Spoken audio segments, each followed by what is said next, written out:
Yeah, I guess, yeah, term for that, but So, sorry to interrupt. I've just gone live anyway. But we're starting this hangout talking about what constitutes harassment. Anyway, you were speaking, Mordred. oh no, it's okay. I was just trying to, I couldn't think of the, if anyone's has studied journalism, I did I've done like a couple classes of it, but that's about it. I studied journalism and I worked as a photojournalist for years in Washington. Okay, do you know the name? Brilliant, brilliant. Do you know the term? What's the term for? I suppose the code, I guess, of journalism. I can't remember. There's a code sort of thing in a sense, like about it being the truth, or not about sort of thing. Is there a term or a phrase Um, or a rule or? not that I'm aware of. I'm sorry. Okay, no, no, that's okay. Perhaps I'm mistaken. No, that's okay. Well, back to the No, harassment I understand what definition. you're saying though. There is such a concept, but I don't remember if there's a particular term for it. I'm sorry. It's just been a long time, honestly. Oh no. I think an interesting side point then to bring in here is we all remember the release of the naked celebrity pictures recently. I think Jennifer Lawrence came up. Now the one thing that strikes me about this is that the same journalists that were getting upset about these particular celebrities were the newspapers that publish these sorts of stories are the same newspapers that um, are taking pictures of celebrities and in their private lives, how much Yeah, weight the they've lost. paparazzi. Yeah, Yeah. well, that sort of thing. So I mean, I guess there's a case of these of journalism being somewhat hypocritical in this sort of circumstance. I suppose they would just argue that they can never. I mean, it's. I guess they do try and pry into them when they're in their private sort of domain, I guess. But I guess they're not nude photos. Well, they do post nude photos. I mean, but they're considered like I suppose, scummy magazines. The trash sort of tabloid sort of typical magazines without any real content. Um, so I suppose I don't know. It's the akin. I mean, it's another level, I suppose, but at the same time, I mean, yeah. If someone has something, it's like if you have a piece of property. I mean, if you have a piece of jewelry and you really like a necklace, it's not right that someone can come and take it, sort of thing. I mean, a photo is kind of different in that sense because you can make a copy of it, but I suppose it's more similar to maybe someone taking a copy of your certificate and then using their certificate. I don't know. Of course, of It's course, an invasion of privacy. I mean, what if I hacked into your bank account and published all your bills or something? I mean, that would be the same thing. Yeah, Regardless of whether it's a copy or not. It's an invasion of privacy. It's spying on somebody that you have no right to spy on. You know? but when you add additional things like possibly the things that you two were referring to, like identity fraud, that's sort of escalating the crime. If someone's committing identity fraud, then things are a whole lot worse, perhaps, than merely releasing information to the public. For instance, if you tell someone in public that some celebrity that you know is going to have a baby, that's personal information. Should you be prosecuted for that? If you don't have consent, um, if you I take a mean, photo of unless there's like a real reason, you know. When I was in journalism, which was quite a while ago now, but we, you wouldn't. You had to, first of all, you had to get permission for almost everything, and you had to caption every photo and have all the names and be very. You had to be completely open about it. The only time when you didn't do that would be if there was some sort of really breaking news story that was really hugely important. I mean, something like when I was on the desk and the Timothy McVeigh story of his trial broke and his verdict, etc. Something that big and if you had some inside information, you would make a decision whether or not to publish it with permission or without permission. But that it had to be that sort of monumentally, changing. It would not like if it was, something less than that, you probably would not get away with just publishing that sort of information without. I mean, there are protocols. You have debates. You have discussions in the office. I'm interested to wonder whether or not, because I mean, I know that the initial places that they were posted were places that, there were anonymous user accounts, type thing with Reddit and 4chan and so forth. But my wonder is that as soon as they leaked, like I got home from work, I didn't know about that it was happening basically, and come home from work, I get down on Facebook. One of my friends had clicked a video, and it had something to do with a cat, and it was just a normal clickbait video basically, and but I just clicked on it, and it took me to a page, and then I scrolled down, and then it was like the actual page was the Jennifer Lawrence. It was like this, page that had just been put up with stacks of ads, and it was basically Jennifer Lawrence nude pictures. Here they are, click here. And so it's like there's plenty of people who, as soon as something like that does come out in whatever way, just really try and get money out of it, as much money as they possibly can. I mean, I actually didn't know. I didn't know anything about it. And I'm on Reddit quite actively, but I didn't know anything about it because I don't actually look at the front page of Reddit. I look at the subs I'm sub to, and I'm sub to like all sorts of different stuff. But I didn't actually look at. I never looked at that, so I didn't know until the news came out on the BBC and CNN and Washington Post, etc. Then I found out, but it's not like I never got an email to click here. Actually, my spam filters must be working pretty well, which is nice. But again, this is it depends what kind of news organization you work for. I worked for a reputable news organization, so we would never have posted anything like this ever. We never hired paparazzi. I was a photojournalist. I never was a paparazzi. We would never have hired paparazzi or published anything like that. I worked for Scripps Howard News Service and Reuters and UPI and Agence France Presse and Congressional Quarterly. These are organizations which do not go around chasing famous people just to get them in their shorts or naked or whatever. So, but in those organizations, I can tell you, unless it was a really important story, and you just don't publish unsourced stuff about people's private lives unless you have permission or very, very, very good reason to do so. I mean, if it's a news-breaking story about somebody's private life that could make or break, an event that's happening, somebody's testifying and they find out that, what they're saying is not true or whatever, that's a different story, but it's not, there are good reasons for those things. It may not be ethical sometimes, I suppose, according to some, but they try to give ethical good reasons, at least, So there you go. That's my experience.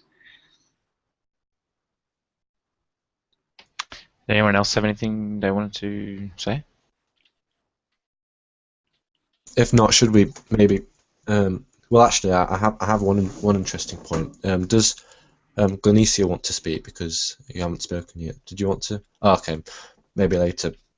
But have you heard of BuzzFeed? I suppose all of you might have heard. Of course, I know BuzzFeed. So we were talking about clickbait type articles earlier, but the interesting thing about BuzzFeed is if you look on, I think they might have improved it somewhat in recent times, but there was a big problem with BuzzFeed for copyright infringement. So a lot of the images that were on BuzzFeed, these sort of clickbait type articles, were completely unsourced. Well, not all of them were unsourced, but some of them were.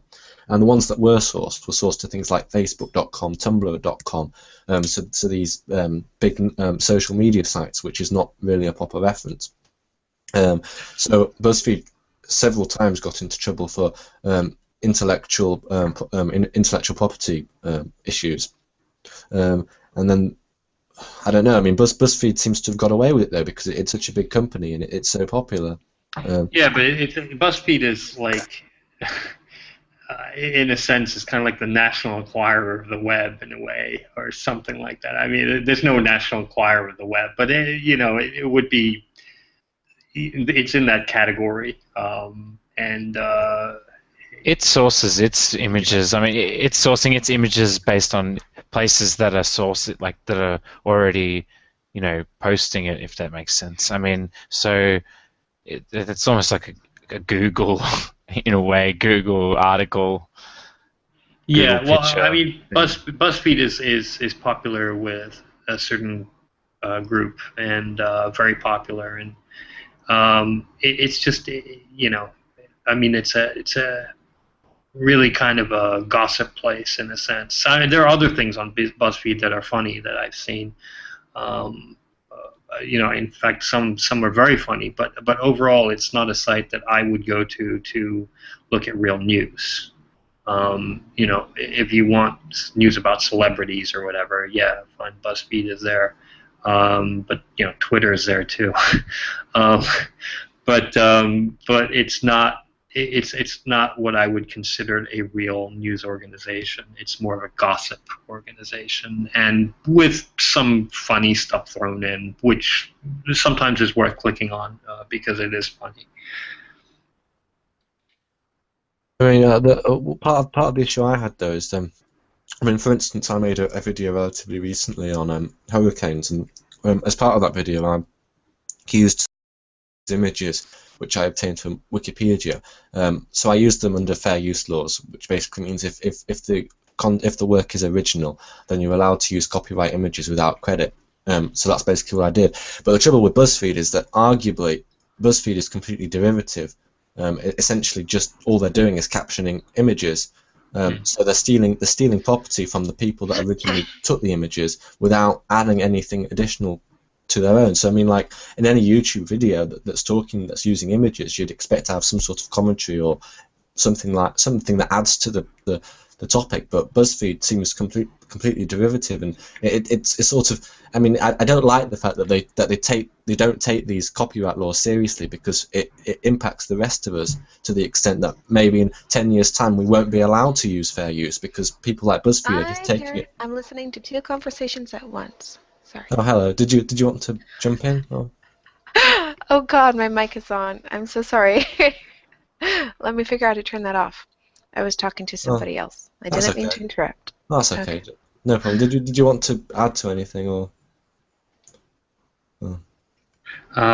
I would have to say that BuzzFeed doesn't seem to care. I think websites that aren't taken seriously by the mainstream don't care, because most people just don't care. I mean, they know that BuzzFeed does this. They know that BuzzFeed skirts around the rules or sometimes breaks them entirely. I would say that it's a problem of perception. If you're and they're not the only ones who do this. There are tons and tons. I mean, thousands of websites that do this on a daily basis. So it's a problem of perception. If it was a serious news company that did this, or a news website that did this, yeah, they would go after them right away. But because it's BuzzFeed, I mean, BuzzFeed's kind of like, it's not exactly on the same tier as some other websites. So less people care. And I wouldn't conclude, if I saw something on BuzzFeed, that it was definitely something that occurred was factual. Yeah, I mean, people. I would wait until it was released on a more reputable news source. I mean, people go to BuzzFeed for stuff like celebrity phone recordings that are leaked or whatever. that sort of thing. They don't go to BuzzFeed to get real news. And celebrity phone call leaks are the like. Somebody just took a picture. Yeah, that was weird. Anyway, keep going. Okay. All right, there we go. I turned my camera off. I don't know if it was on or not, but anyway, yeah, they don't. You know, when you're talking about BuzzFeed, it's not real news. Like I said, it's gossip. So gossip sites don't seem to fall under the same purview, I should say, consequences as other sites, because they're not taken seriously. And if they were taken seriously, I think that they would definitely suffer the consequences of what they do. But they're seen kind of as by the mainstream, I suppose, as a kind of a dirty website in a way, because of what they do and what they talk about, for the most part. I mean, BuzzFeed isn't only that. I mean, again, I've seen fun stuff on BuzzFeed that had nothing to do with celebrities or whatever. I mean, I just saw a funny posting about Skyrim the other day. Like, somebody had posted a whole story as if they were going around real life and they had superimposed Skyrim UI over it. It was a very funny post, and it had nothing to do with celebrities or gossip. I think it was on BuzzFeed. So they do have other stuff. It's just it's a gossip site for the most part, and people don't take gossip as seriously as they do other kinds of news and information. Which I think is healthy. It's very healthy. how many times have the tabloids broken the law, and how many times, like on a daily basis, and how many times do they actually suffer the penalty of the law for what they do? Is very rare that they actually do. I mean, frankly, most tabloids would be guilty of libel any single day of the week if anybody actually bothered to sue them. But because they're tabloids, because people know that half of what goes on there is bullshit, or maybe even more than half of what goes on there is bullshit, or to be taken with a grain of salt at the very least, they don't really go after it with the same gusto and vigor as if the Washington Post came out and did the same sort of thing. Then you would see a real reaction. I mean, yeah, tabloids do get sued, and quite often, but not nearly as often as they should be for what they do. Yeah, it's just because independent people. I mean, it's a lot of finance for an independent person to go up against a company. But I was actually curious. Did anyone catch the Doctors Without Borders? Médecins Sans Frontières. I can't say. Médecins Sans Frontières. Médecins Sans Frontières. Médecins Sans Frontières. Médecins Sans Frontières. No. I won't anyway, give you the Doctors Without Borders. I hope everyone potentially donated. If you haven't, I think you still can. I did. If you go on Magic Sandwich Show, their YouTube channel, you can still go to the show. It's 24 hours of footage. I don't even know if it's all uploaded. I'm in there. I'm in there on the first couple of hours, actually. Yes. James Randi couldn't show up, and DVR had to log for a little while, and so Aaron was basically alone. I can't remember who else was in there, but it was basically Aaron trying to fill in for hours. So I quickly jumped in, and I spoke to Aaron for about 30 minutes or something. We had a little interesting discussion. The only thing that just came to my head on the spur of the moment, and the DPR was like, I said, "Did that help out?" And he said, "Yes, thank you." So I wasn't planning to be on it at all, but I just felt the need to jump in, Oh, when it was 24 hours. I mean, they needed some help in some of the parts. There was a very interesting hour and a half or so, where there was Matt Dillahunty, Ozzy, Seth, the Thinking Atheist, I think he is, his podcast. JPR, Aaron was there. I think I'm forgetting one or two others that were in there. and yeah, it was quite interesting because Yeah, I didn't see it yet. I know what happened. yeah, I saw. yeah, The clip was. Jacqueline was there for a short. Yeah, Jacqueline had an hour before that, I think, yeah. and The clip was she hung posted around to for a my bit. screen, but I haven't watched it yet. To be honest, I just. Yeah. Um, but I haven't really been watching the Magic Sandwich Show all that much lately. I just haven't had time. Remember, it happens late at night for me, so it's not always convenient for me to actually, you know. Oh yeah, that's fine. I was just making a plug sort of thing for the Oh yeah, for no, the it's a great charity. show. I mean, I'm not, yeah, and that event was a wonderful event of what I did manage to watch some parts of it because it was a 24-hour thing. So when I woke up in the morning, I watched some more of it while it was still going on. Oh, like I said, I haven't watched all of it. I mean, it's 24 hours, but I mean, I watched some of it when I was, free during the time and donated some money and Yeah. just watched the other sections of it, some of it later on. But I haven't. anyone else? Yeah, you haven't heard. Sorry, Quantum. I was just going to say that I was very busy that weekend, so I've watched some of it, but I by no means not watched all of the 24 hours yet. I watched Ozzy's bits and some of DPR's bits as well. I thought they were good. I mean, he did like a question and answer thing, didn't he? The Ask Ozzy, Yeah. Ozzy anything. Yeah. Yeah, I saw he posted that to his stream. I haven't had the chance to watch it yet either, actually. But I haven't really been involved with the whole community in the last 2 months or 3 months. Been busy. I was on vacation for a while, and so yeah, it's been kind of on the back burner for me for the most part. Okay, next topic. Well, did we want to talk about what actually constitutes harassment? Because we were talking about that before you came in, Nathaniel. So I mean, Yeah. I was just making the point that Mordred came up with an interesting definition of harassment, but the interesting point is that he said that you could also use a similar definition for strong criticism. So at what point does strong and consistent criticism become harassment?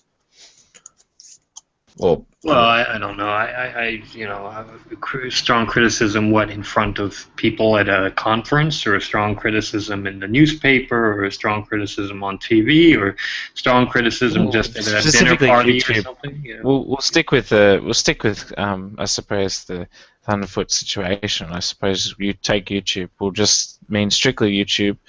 well, I mean, At what This is point about is- Thunderfoot in particular. Or? well, I mean, it could be any online Well, media it could be anyone. because Yeah, in the past harassment was very easy to define. If you were following someone and they didn't want you to be following them, that could easily be construed as harassment. But on the internet, On the internet, yeah. At what point are you harassing someone?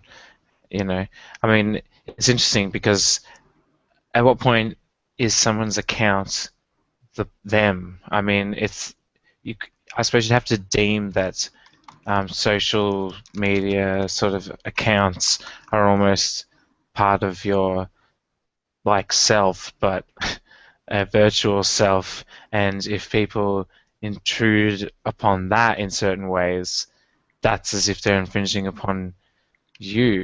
It's very interesting. Wait, Thunderfoot was suspended from Twitter? yeah. This is what sort of brought up. Oh, yeah, I brought up the didn't know. discussion, Yeah, I because- didn't know this. Yeah, what's going on? Well, I was hypothesizing someone might have been accusing him of foul play somewhere. So I mean, in the past, people have been banned from social media for criticizing people, and then people have claimed things like harassment, etc. And the point that I find difficult is like Mordred was saying. I mean, where do you draw the line between making 8 videos about one person and stalking? I mean, my opinion is that it wasn't stalking, and that if you're in the public domain, then it's sort of you're entitled to be criticized by other people, but.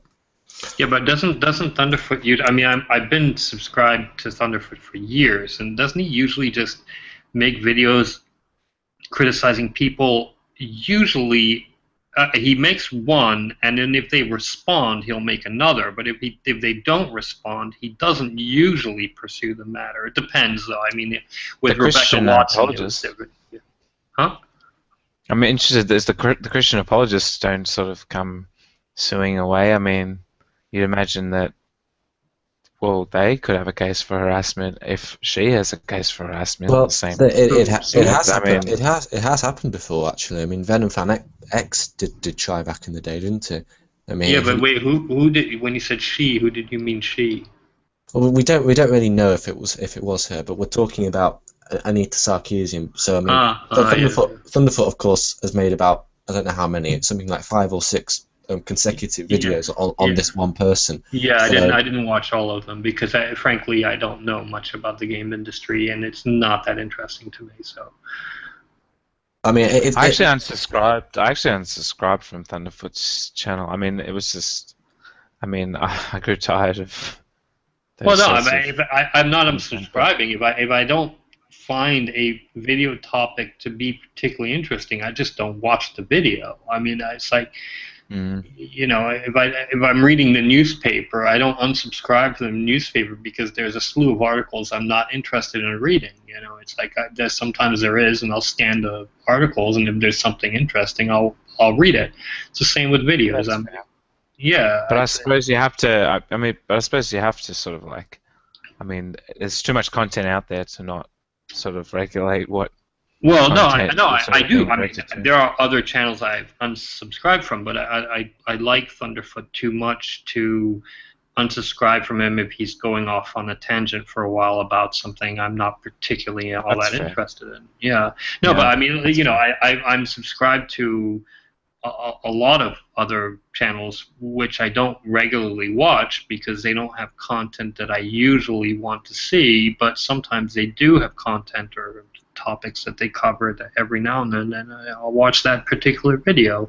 Although it depends. Sometimes I watch stuff that I force myself to watch stuff that I think that may not be interesting to me, and then I'll get interested and so I'll learn about it. I do that quite regularly, but you know, I don't like to live in a bubble. But the whole gaming thing, I mean, I did watch the first 2, I think, and it's just not a topic that really I know much about, and I'm not all that interested in, you know, seeing everything he has to say on the subject because I'm not interested in the whole, you know, controversy itself. But I'm not going to unsubscribe from him for that. It's not, you know, hell, I'm subscribed to the Jason Burns channel. I watch like 1% of his videos, but you know, he's still kind of fun to watch every now and then. I just want to say the one reason why I think it was feminists that got his channel suspended is because they do this on Tumblr and Twitter. Yeah, I know. And the same with The Amazing Atheist. He goes off on the same exact topics when it comes to feminism. I know I'm subscribed to him too, and I actually rarely watch it. I like him as a person from what I know of him, but I don't tend to really get into his videos. But every now and then I'll watch some of his videos, and they're okay. And so, you know. Yeah, I like his face-to-face videos rather than his Hangouts because, well, I don't know. I just don't like Google Hangouts for news show because the quality of the show is really low. Like, it's like quantity over quality, and it just... Yeah, and then you got this den of thieves right here that, you know... Sorry. But well, it's okay for a discussion, but it's just... Well, most people aren't, professional presenters. And what's his name? Seth. You know, most people are not Seth from The Thinking Atheist. You know, he's a professional radio DJ. He knows how to keep a show for an hour and make it interesting and knows what kind of question. I mean, you have to be... It's not necessarily training in an official way, but it's years of experience at the very least. So most people do not do this in a hangout. DPR certainly doesn't. That's why his shows sometimes go 4, 5, 6 hours. And most other people who have hangouts don't do this. It's just kind of a rambling discussion, kind of like how I'm rambling now. But it's not supposed to. I don't think it's supposed to be a show. I mean, nobody really. I know the Magic Sandwich Show is supposed to be a show, but it's not really seen as a show. It's more of a hangout discussion, as far as I can tell. And they do have topics. They do try to stay on it. I mean, DPR does give a little bit of an effort on that point, but again, he's not a professional radio host, etc. And that sort of thing requires some sort of training or working in the industry for a while, or at least doing hangouts for a while, trying to actively keep things down to an hour or 2 hours, and ask certain questions of certain guests, etc. Well, that's the other problem. His other videos suffer. The Amazing Atheists' other videos suffer for it because the more time you're in Google Hangouts, the less time you have to produce videos, the less time you have for editing and whatnot. So his other videos suffer because of it. Yeah, I would agree with that. Again, discussions is not. Hangouts is not really it can be a show, and I've seen it done as a show, professionally done, and very well. Yeah, the Young Turks do it, but it's rare that it's done this way. It's mostly just people hanging out and chatting, and that's a completely different format than a professionally done show. So yeah, I agree with you on that point. A lot of useless stuff out there. So we know this sucks, but we're going to continue anyway. No, I didn't say it sucks. I didn't say it sucks. There is no entertainment to be had here whatsoever. Yes, you're right. I do agree. I mean, it's not a show, it's not a TV show. I mean, this is its own thing. I mean, if I want to watch TV, I'm watching TV. If I want to watch a movie, I watch a movie. If I want to participate in a hangout or view a hangout that's been previously participated in by particular individuals, then this is more the equivalent of a discussion in a cafe or a restaurant or something. Just the digital. This is the coffee. It's the coffee It's the coffee and cigarettes of things. I absolutely agree, and that sometimes comes with wonderful, revelations and great discussion. It's not all the time, but it's not meant to be all. I mean, it's more human in a sense. So yeah, of course. It's certainly less entertaining to have as well. I mean, it's almost running like a podcast. I mean, the fact that there's nothing visual to really watch. So I mean, comparing it to video is pretty. No, but again, you have professiontional radio shows and people who do the thinking atheists, etc. They know how to put together a show, but again, they're trained professionals. Seth, whatever his name is, he was a trained professional for years, so he knows. I mean, he even has to. When you listen to him on the show, you're like, this guy is a professional radio announcer. There's no mistaking his voice and his cadence, the pattern of his speech. The words he uses for anything else other than a complete and utter professional. Very few people online have that. Okay? Yeah, that's also true. And another thing with Hangouts that really it's a pet peeve of mine is they go on for 3 to 6 hours. Yeah. Who's gonna sit down and watch that? Well, that's the thing. It's like a discussion in a cafe, a late night discussion, where you can go all night long, and you go bottle of wine after bottle of wine, and you stop when the sun comes up or when they kick you out, basically. Well, that's just that's something that people enjoy while they're there. Maybe not so much if they're watching it after the fact, but who knows? I've watched a few Hangouts for a short time after they were posted, and sometimes they are interesting just to watch. I mean, I think things like the Magic Sandwich Show do try to keep some semblance of formality. Yeah. I mean they are still interesting to watch afterwards. I mean, when I was thinking about setting up this sort of thing, the one thing that I really don't want to happen is for it to descend into a situation where people are just making jokes all the time, or becoming completely overly relaxed. I would say. I still think we should be talking about something. Yeah. Still have Well, some. I've never seen this show go way out of hand the way that I've seen other hangouts do. So you do a fairly good job, and Mordred as well. I mean, I have to commend you guys on that. Honestly, it is a little bit more of a show than it is a hangout sometimes. So that's a good thing if that's what you're going for. Just baited the compliment there.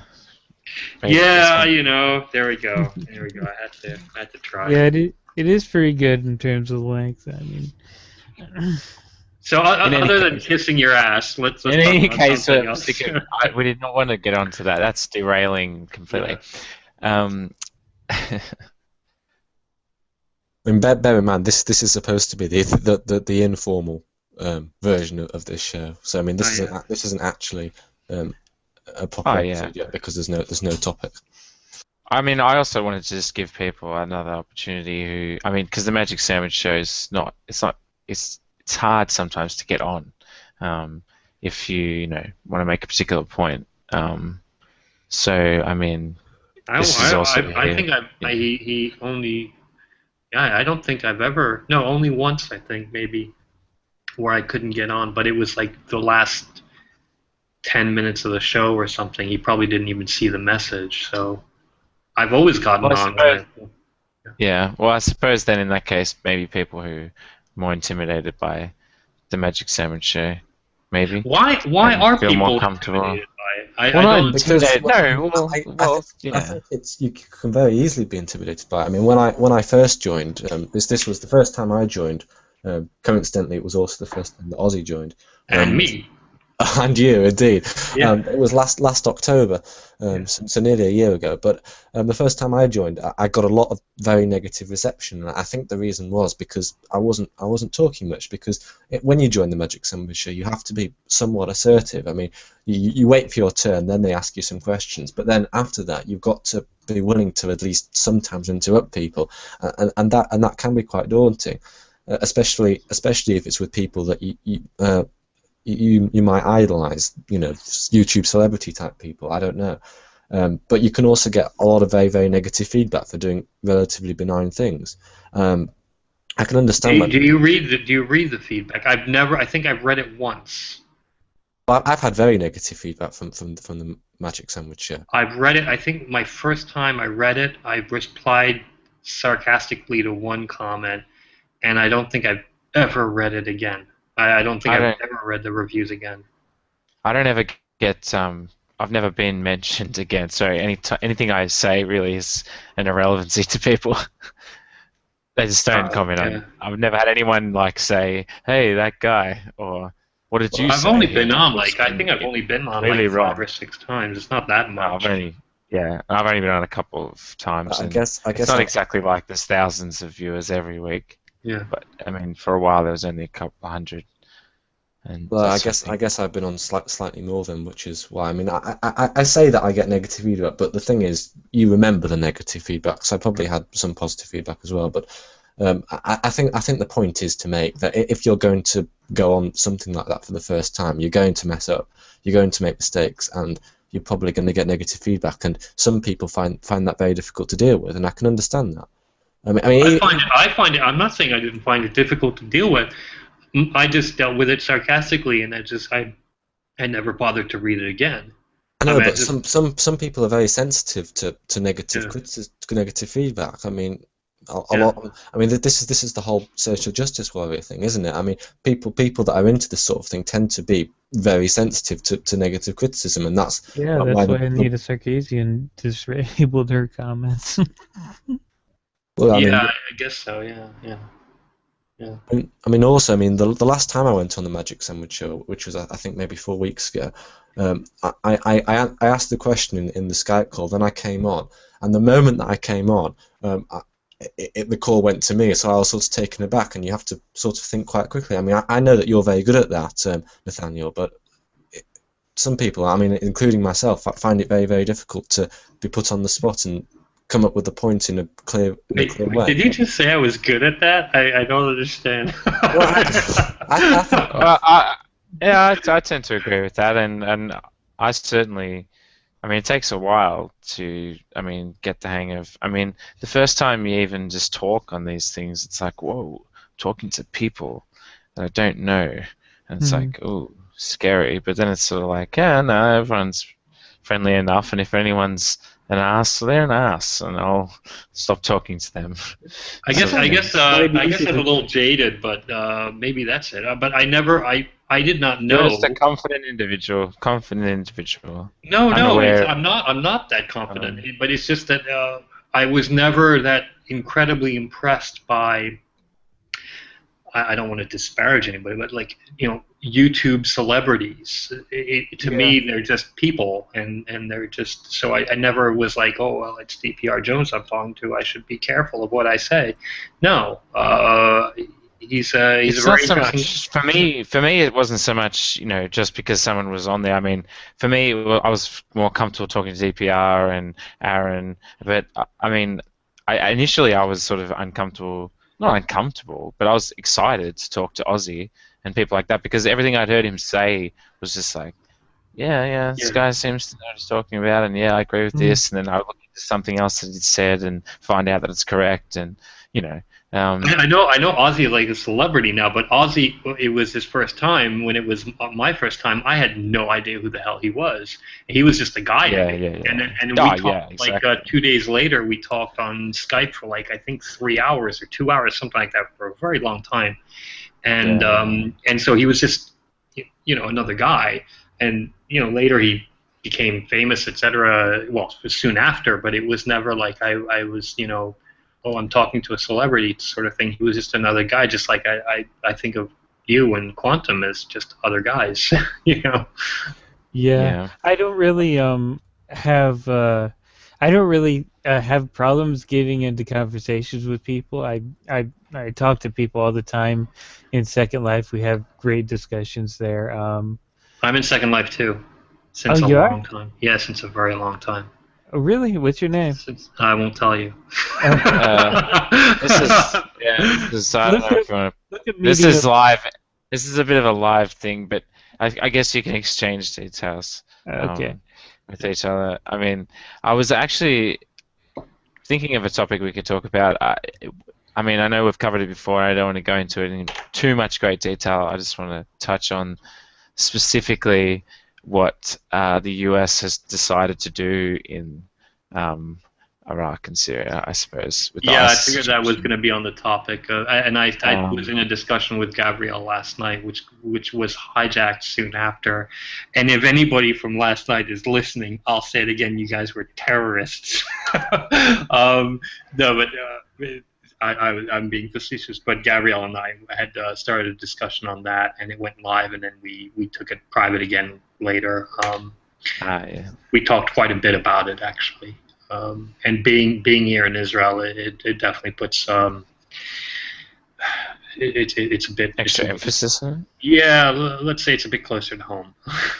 Not so far away, and So especially I'm up north, and they just Al-Nusra, the competitor of ISIS, just took the border crossing with Israel and Syria's been trying to get it back, and there's a whole war going on. Just a few. I was surprised. Yeah, I was surprised. Well, not surprised in some ways, but our Conservative Prime Minister at the moment declared that we're sending troops in. I mean, I was kind of surprised by that, considering that Obama's saying, yeah, we're just going to fly some planes in there. We're going to use our PC weak allies, ass-kicking Australians again. That's what happens when we have conservative government over here. We just seem to ass-kick the Americans. And I don't know. It's I don't understand why that seems to be the way to go, they think. And I don't see why. How I honestly don't. ground from Well, I'll tell Australia you. is Yeah, relevancy. I don't know. I'll tell you why.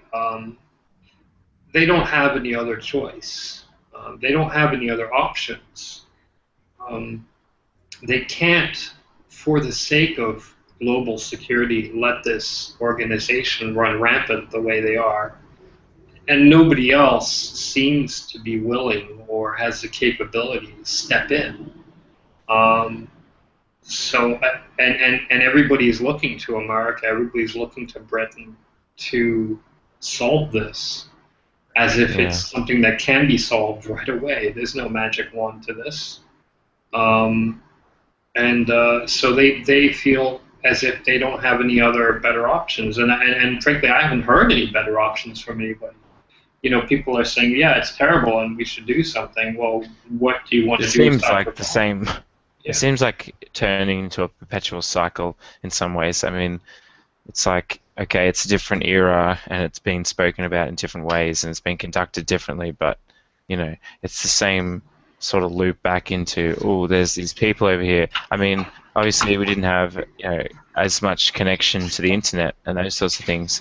They didn't have the capabilities to be streaming, Bin Laden VHSs sort of getting uploaded, Yeah. back from government, US government. It's a different time, so it's a different sort of thing. And so it's almost as if it's more people, because they've been able to see the beheading videos, are more sort of in favor of this. I mean, I heard that the US vote was like 62% or something on this, or at least the Congress or the Parliament voted in that way. And when the Bush administration was in, it was like 20% were for it. Well, And then so many no. more were against I it. mean, I That's wrote what I extensively about this back in the day, and as Douglas Murray pointed out, this is not the first British jihadi who has beheaded an American journalist. This happened in 2003 with Daniel Pearl. Yeah, I've heard of and this before too. Yeah. yeah, this is not. I said this last night. ISIS is not doing anything new in any way whatsoever, except for the fact that they are posting what they're doing on Twitter. Okay, all of this was done in 2004, 2005, 2006. They were doing literally the same thing: beheading Shia, beheading Americans, shooting people in mass graves, blowing up Shia mosques, taking drills to people's heads, literally torturing them in Fallujah before we went in. This was all done, and ISIS comes out of Al-Qaeda in Iraq. So this is nothing. This is absolutely none of their techniques are new, and none of their techniques are reported for the first time. The only difference is that these people are now exulting in it on Twitter, which before they really didn't do. They didn't go that far as to. There wasn't the connection. The connection wasn't this public. Right. I'd be interested. I'm interested in. I mean, I've studied some psychology, but I won't say that I'm anywhere near graduated or anything like that. But I am very interested in sort of a more, psychological solution. I mean, we have to.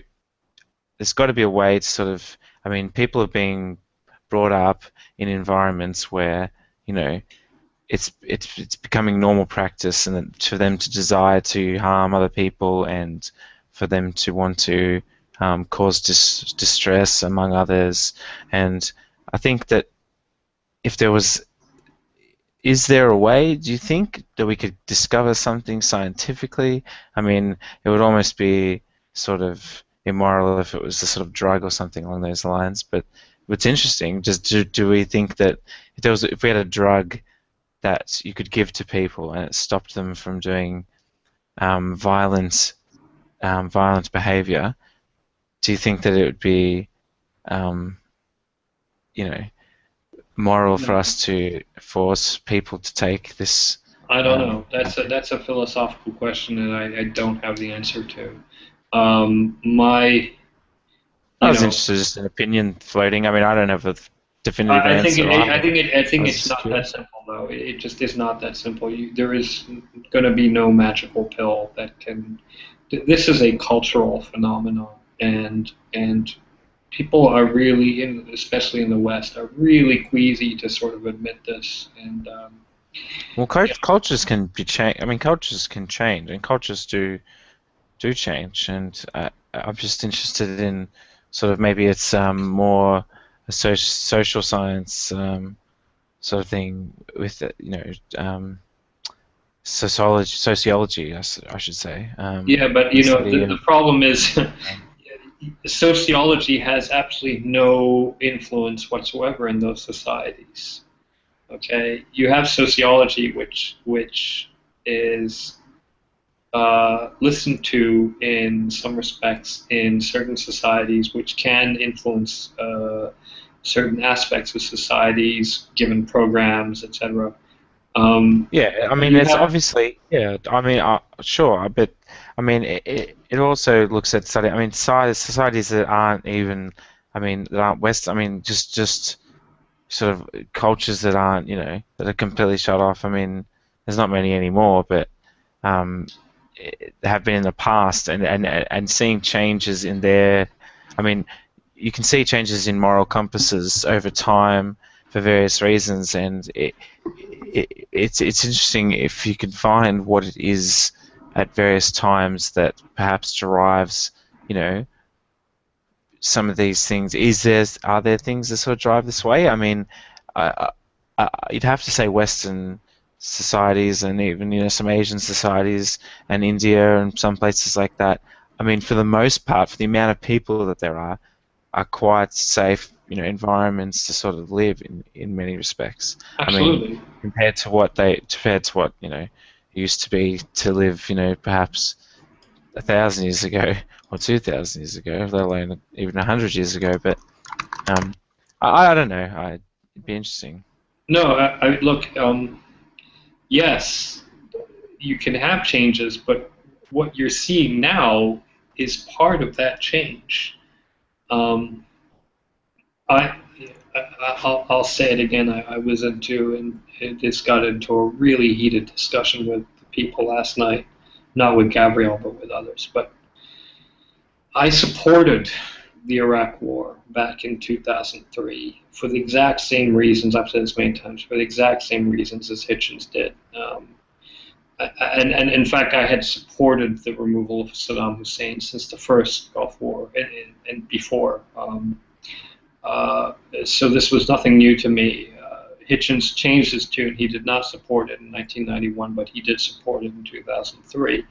I had always supported it, and I had written in support of it for years during the 90s and then beyond. Um, Again, I do not support the way that the war was conducted. It was a disaster. Had I known how they would have conducted the war, I would never have supported it. Okay, in hindsight, but but not knowing that at the time, yes, I supported it. Okay, but I knew also I had written before the war that we would have to split up Iraq into three states. I had written this several times. This was not a common opinion. This was a very controversial opinion at the time. I was a blogger at the time, and there were a lot of people reading my blogs or blogs were far fewer than they are today, far, far fewer. But I had written in support of the dissolution of the state of Iraq and splitting into three parts for years before. But I knew, and I also wrote about this, that this would have a huge toll in blood.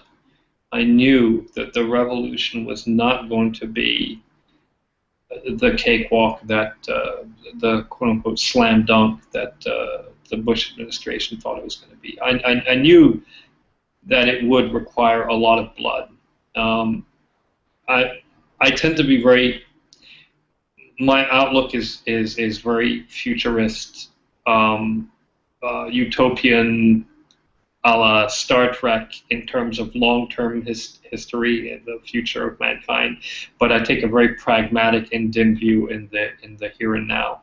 And my view was that it was going to require a whole lot of blood. And I said the same thing during the Arab Spring. I knew that this was coming. I knew that this was not going to be the watershed moment of peace that everybody thought for some reason, for some unknown reason, that they thought it would be. There are huge cultural problems to be addressed, and this will take the equivalent of an enormous civil war in the Muslim world, not necessarily Muslim world, but certainly the Arab world. This is going to require a hell of a lot of blood from them until they fix their problems, just like it took us hundreds of years of slaughtering each other on these really decrepit religious, cultural, issues that we had, underlying issues to everything. It's the same thing with them.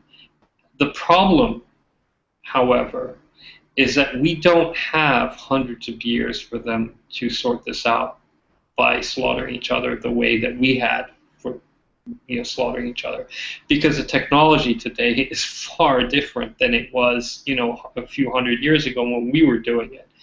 Now a terrorist group can literally blow up an entire country with a well-placed nuclear bomb, and this is not, people keep saying, oh, that's fear-mongering. It's not fear-mongering. This is a real concern. This is a real issue, and so we don't have the luxury of waiting hundreds of years for them to sort this out the way we did when we butchered each other for hundreds of years. Yeah. Well, the problem is that over there, their social system is so restrictive towards the people. They don't really have the freedom to do what they want without, getting killed. And so they haven't progressed as far.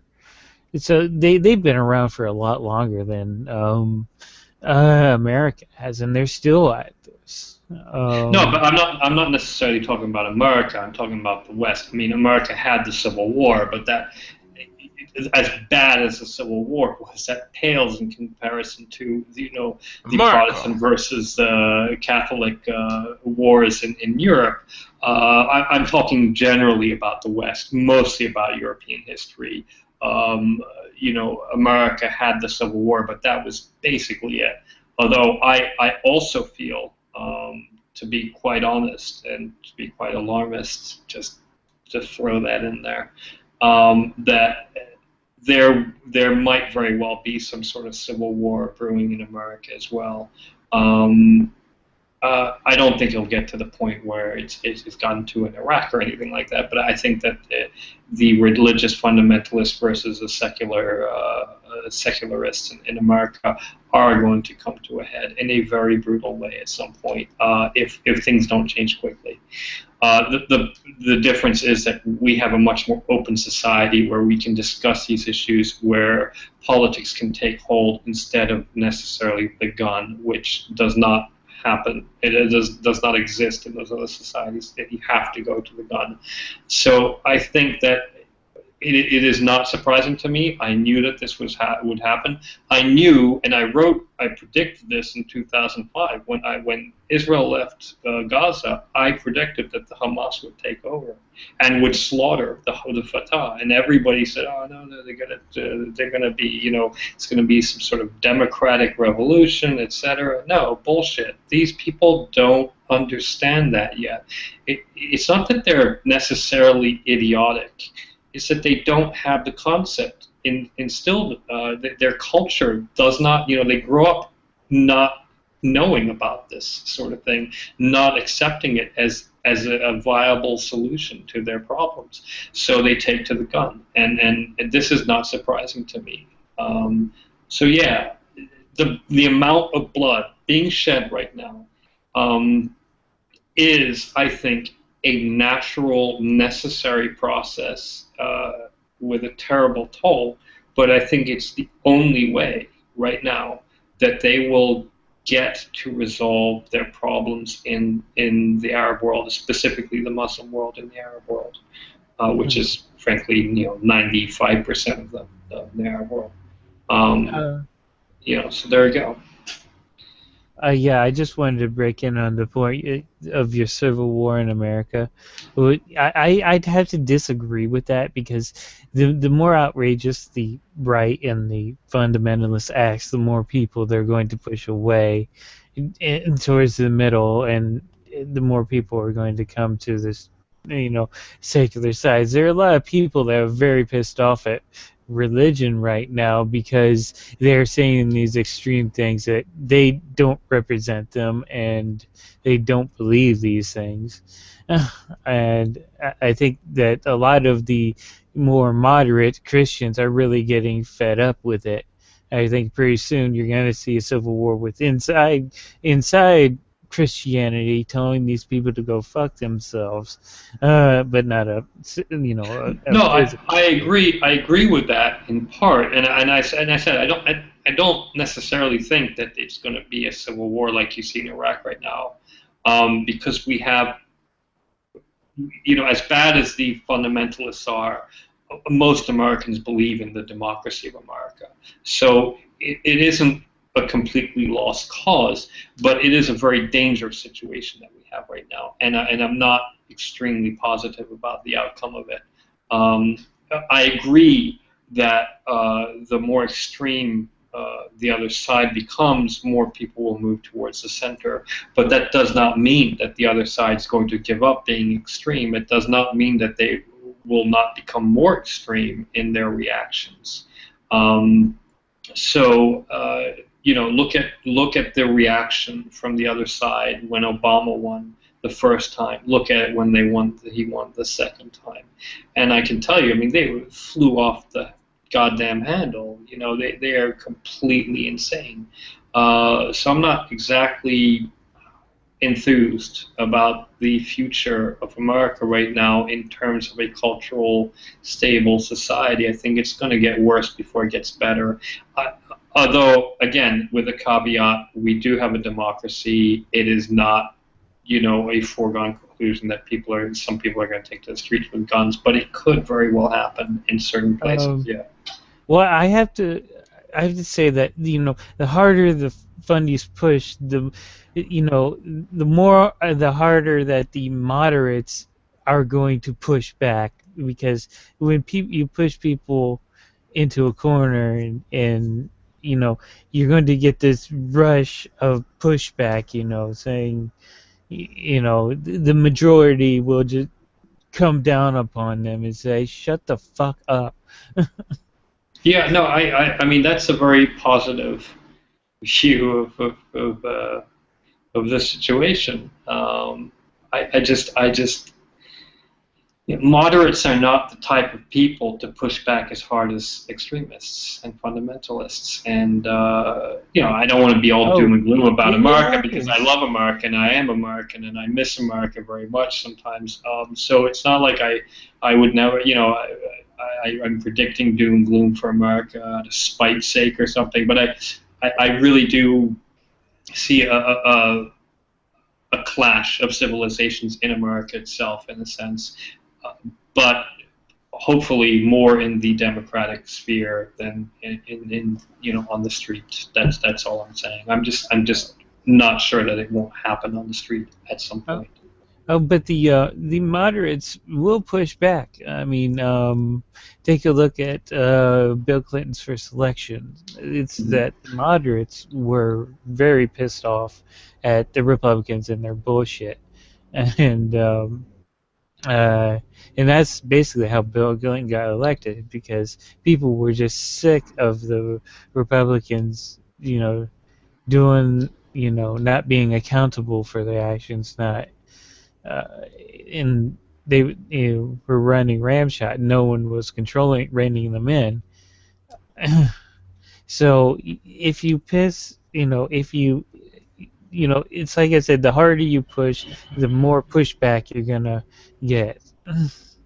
I agree. I agree in part, and well, the Republicans back then were not the Republicans of today. They were not nearly that extreme, not even close to being that extreme as the Republicans are today. Yeah. It's a completely different universe today. But anyway, anybody else want to comment on Iraq? Because I've spoken already a while. Mordred, Quantum, are you guys there?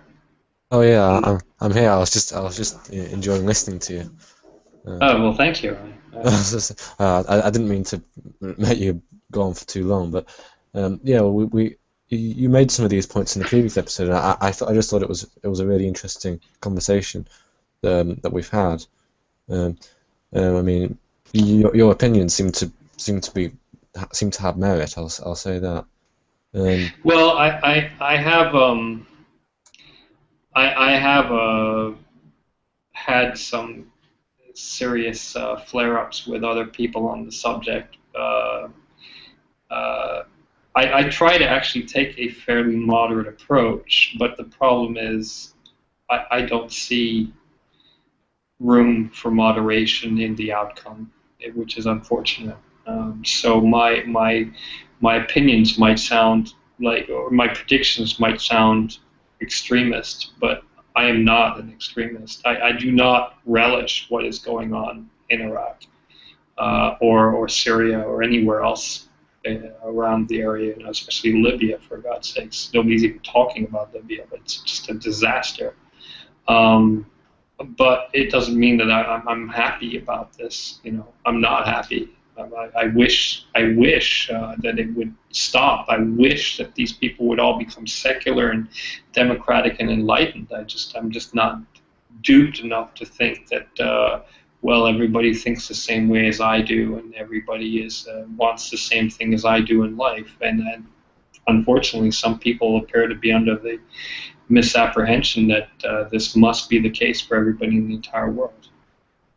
Yeah, I don't think it's going to happen anytime soon because most Muslim countries kill atheists or anyone secular. Yeah, absolutely. Yeah. Yeah, I mean, there is a growing movement of atheists in the Arab world, even in Saudi Arabia, which is incredible when you think about it. They actually had to go out and declare that atheists are enemies of the state and terrorists because there are more and more atheists in Saudi Arabia. But it is a very small movement. It is not a culturally accepted movement. It's dangerous. I mean, it's very dangerous. Yeah. I mean, that's the key. I mean, the coercion of the place is sort of a lot of the problem. If someone's able to threaten violence upon other people, they're gonna sort of adjust their behavior to survive. I mean, I'm sorry, but anyone who thinks that if they were born in Iraq or some situation like that, that they would just sort of be against the norm and they would speak out against injustices, and well, the chances are that if that were even in fact the case, that you would be sending yourself to an early grave. And it's sad that's the case. And yeah, I agree. There are atheists in Iraq. Yeah, there are atheists in Iraq, and a handful literally have been open about it, but some have actually gone into hiding because of it. And there are atheists now. There is a growing movement of atheists in the Arab Muslim world, but they are, an endangered species in a sense. Even though they're growing, they are literally, on the cliff edge. They could be wiped out at any moment, and there are expectations that might actually very well happen. Who knows? We think we have problems as atheists in America, etc. But it's not that we don't, but it's nowhere near comparable to what atheists or even secularists are experiencing right now in this region outside of where I am. You know. Saudi Arabia is surprising because you can be executed for being an atheist in Saudi Arabia. I mean, other countries that are a problem are Pakistan, Iran, of course Iraq. You can be imprisoned if you're an atheist in Egypt as well. Yeah. I think Malaysia, you have reduced rights as an atheist. Well, they put people in prison in Malaysia. They've done it. Yeah.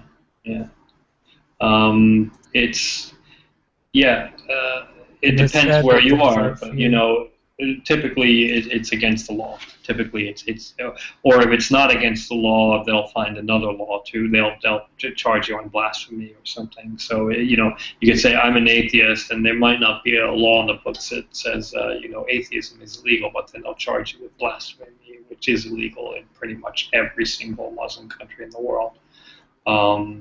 So you're in the same predicament anyway. There was actually, I think, relatively recently some blasphemy laws in the UK. I think, I'm not sure if they're still obsolete, but in 2012 there was a law in the UK about insulting people, and it was actually illegal to insult people in public. That law has since been rescinded, but Rowan Atkinson spoke out publicly against that. I remember that. Yeah, I mean, it kind of surprised me because a lot of people, I guess, would be breaking that law, but it just wasn't a thing that was really enforced.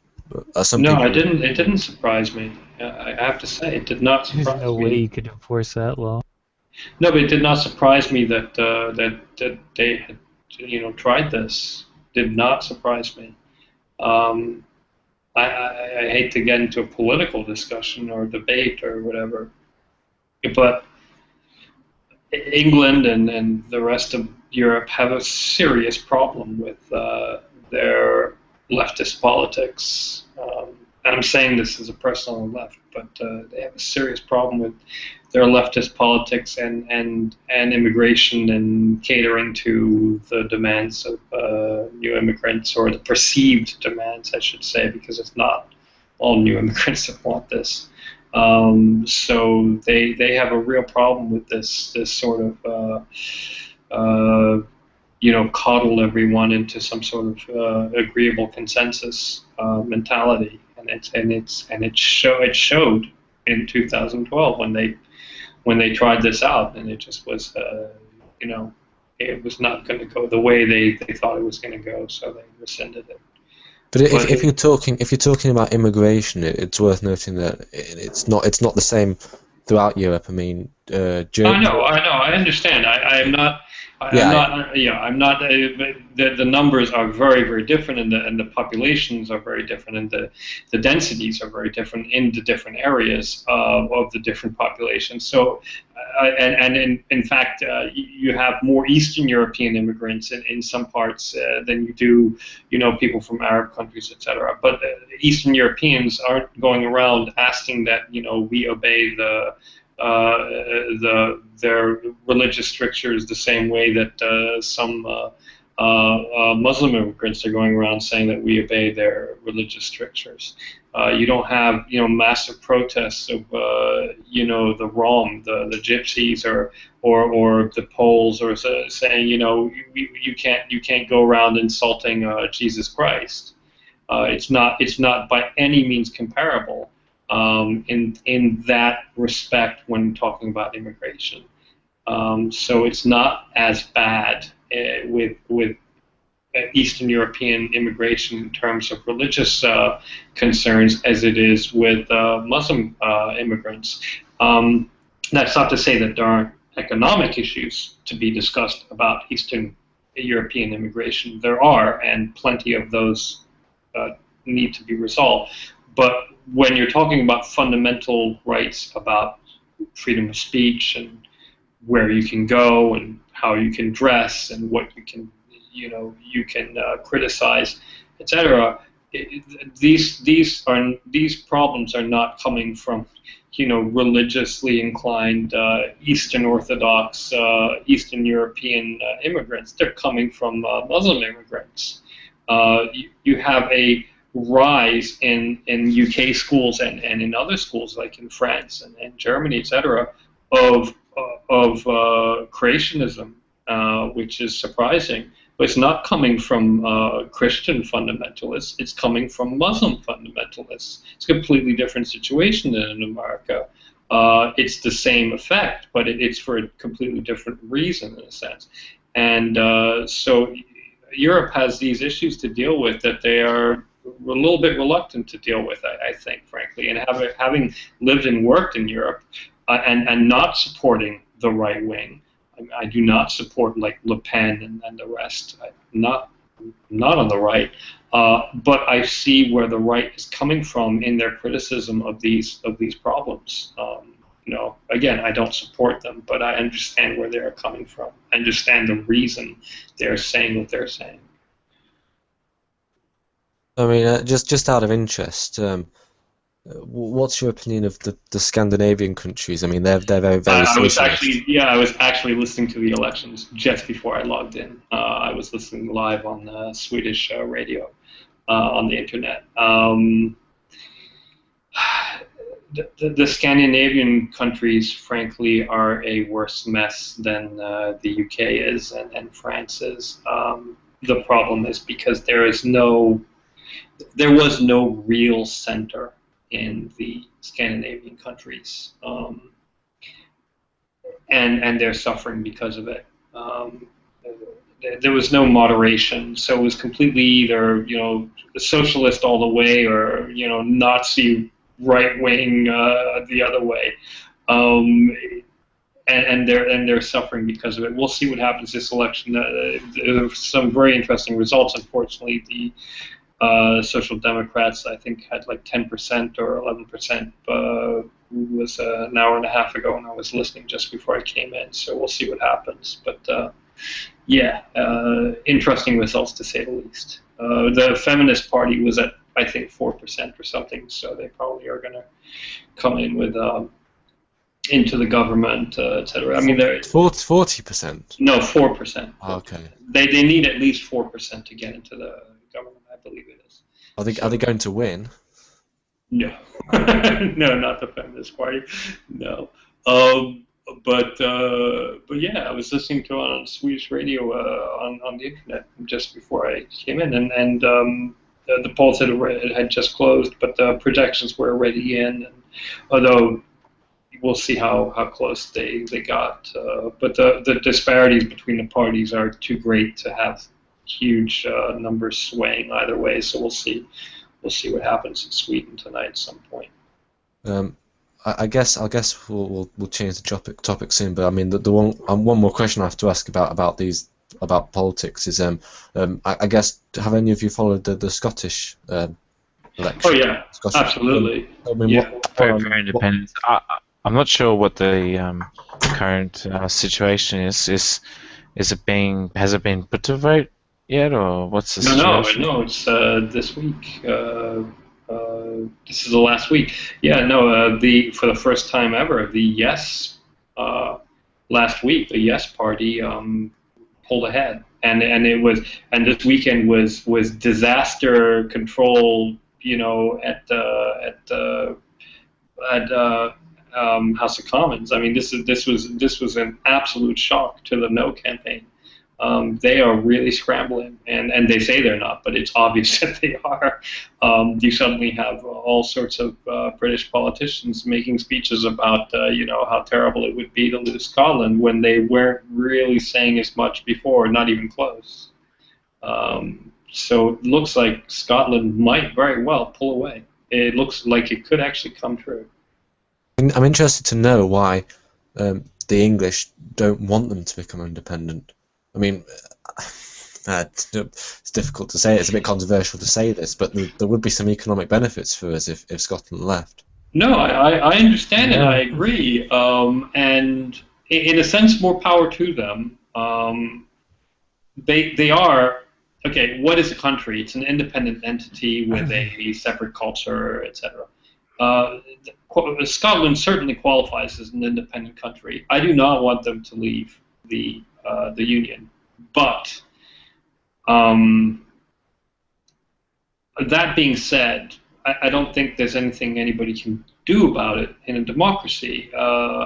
They are not taking to the streets to gain their independence in terms of, with guns and ammunition. They did it in a very legitimate, democratic way, and if they pull away, they pull away. You can't say no to how they're doing it. I can find no legitimate reason to criticize them on that, but I just think it's a very unwise thing for them to do. Wouldn't it be the first time in history that England recognized Scotland as an official country? Yeah, but it's been a while. And let's face it. I mean, what happens to the Union Jack? You have to change the Union Jack, for fuck's sake. It's for the first time in like 300 some years, it's detrimental to the psyche of the nation in a sense. Although I think people care much less these days than they would have 100 years ago. The feelings of patriotism are much less today than they were in a few generations before. I wonder what happens to Northern Ireland when Scotland gains independence and becomes an independent nation. If the people in Northern Ireland get the right to join Ireland. Yeah, well, actually, they were talking about this on the BBC this weekend. They're watching very closely. That is absolutely for certain. They are. If Scotland does this, I would not be surprised if Northern Ireland pushes for this within the next year and decides to do it within the next few years. And at that point, the UK will not be able to say, no, you can't do this. They will have every legitimate legal right to do this. So Scotland really could put Northern Ireland as a separate entity, on the map. Really, I don't know why England is keeping Scotland. I can't think of any resources besides beer that it produces. Whiskey. Well, I do understand that the Scottish Bank, the Bank of Scotland, what is it called, was bailed out a few years ago, and it still has a huge debt. Yeah, look, again, I think that this is unwise for the Scots to do. It's not to say that they won't succeed. They might very well succeed. I mean, the Scots have proven to be very resourceful in the past. But they've been at this for hundreds of years. I don't think there's any choice but to give them their own country now. But yeah. Well, it depends. If the majority doesn't want to, then fine. The majority doesn't want to. But I think should they do it, they will definitely be starting at a disadvantage. England is not going to coddle them. England is ready to punish them in a sense, in a lot of ways. They'll probably get foreign aid from the U.S. No, I don't. No. Well, it's not that simple, but it will not be a simple thing, and they are going to suffer economically for a little while, at the very least. That's accepted. But I think you'll pull through. I mean, it's not as if it's like. Yeah. Tin pot dictatorship or something. America will move right in and say, "Hey, we'll be your best buddies, give you money, give you help." That's No, because then the thing about the Scots, one of the reasons why they want to leave is because they are far to the left of the norm in Britain. In England, and people in England aren't too enthused about Americans moving in anywhere. So I don't think that the Scots would. I mean, it would be. Not moving in as military, but they're just trading deals and whatnot, and. Yeah, I don't see it happening. At least not right away. The Scots are doing this because they are far more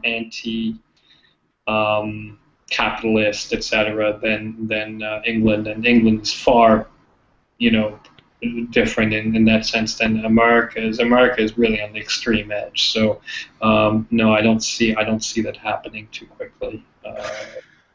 I wonder though, isn't the royal family the biggest landowner in the UK? Yes. So, and how do they fare in Scotland? Well, she has castles in Scotland. That's going to be something they have to resolve. She has some very big castles in Scotland, actually, and some big lands in Scotland. So I'm sure that will all be resolved afterwards in legal disputes and lawyers, discussing and cutting things up, etc. But that's not really the main issue. The main issue is what is it going to do to the country of England in terms of their national psyche, and what's it going to do to the flag? For fuck's sake, the flag, the Union Jack has to change. When was the last time that the British flag changed? It's been a fucking hell of a long time. It's like imagine if we had to take the stripes out of the stars and stripes. I mean, Americans would be really kind of pissed off about that. Yeah, I mean, seriously, or like the stars. If America had to take the stars out of the stars and stripes, I mean, there would be like a little bit of a cultural kickback there, So yeah. Which part of the Union Jack represents Scotland? It's the blue part. Yeah. So the blue part would be removed. Yeah. There have been already designs for a new flag that have been submitted. I haven't heard about that. Yeah, in fact, there was a contest online. And some people wanted to redo the Union Jack completely because they found it to be outdated, blah, blah, blah. And so, yeah, there's been a whole controversy over the flag itself.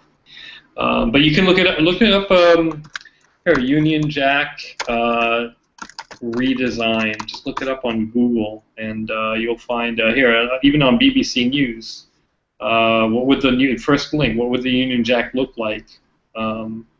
And it had some 25 readers' designs, etc. People have been actually concerned about this. So yeah, there you go. So it is an issue. It might sound like a silly issue, but it is an issue. Yeah, of course, a flag is a symbol of national pride. I'm from the Netherlands, and I'm pretty proud of my own flag. So. Yeah. Yeah, no, I mean, again, imagine if America had to take the stars out of the stars and stripes. Mm-hmm. Yeah, there you go. That's the page. There's another one too, where users had submitted. I think 25 users had submitted, but they had other sites had contests, etc.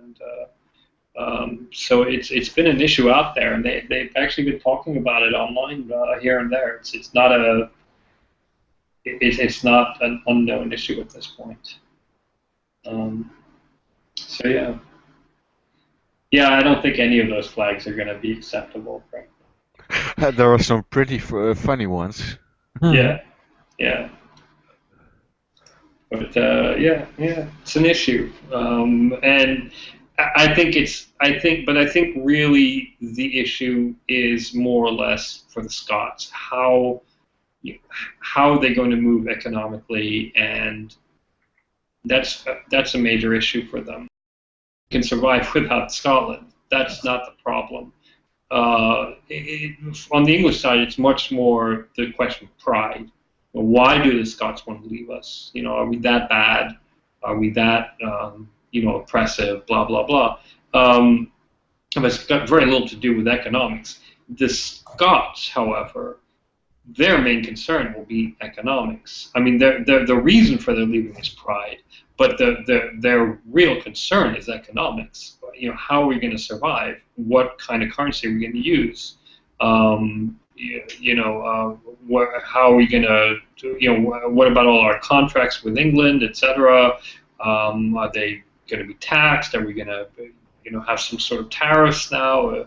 These are major issues, economically speaking, and also politically speaking. How they're going to move forward.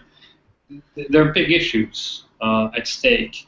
I don't know if they will leave, but this is the closest they've ever gotten to leaving. So yeah,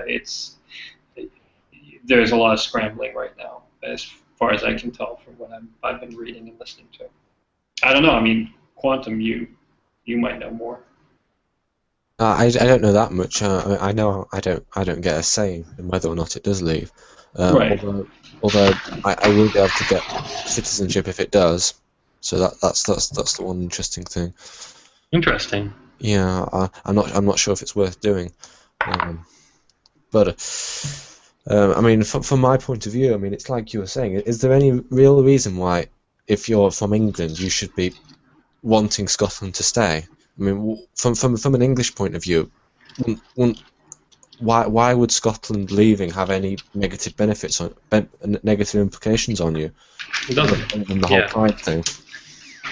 Yeah, other than the pride, but pride can be a real problem, a real factor. It's not exactly, it's not something that people don't feel for quite strongly. They do, and I mean, how long is Scotland part of the Union now? It's 300 and I forget. It's quite a long time. Longer than America has been around for. So, people tend to think of Scotland as British.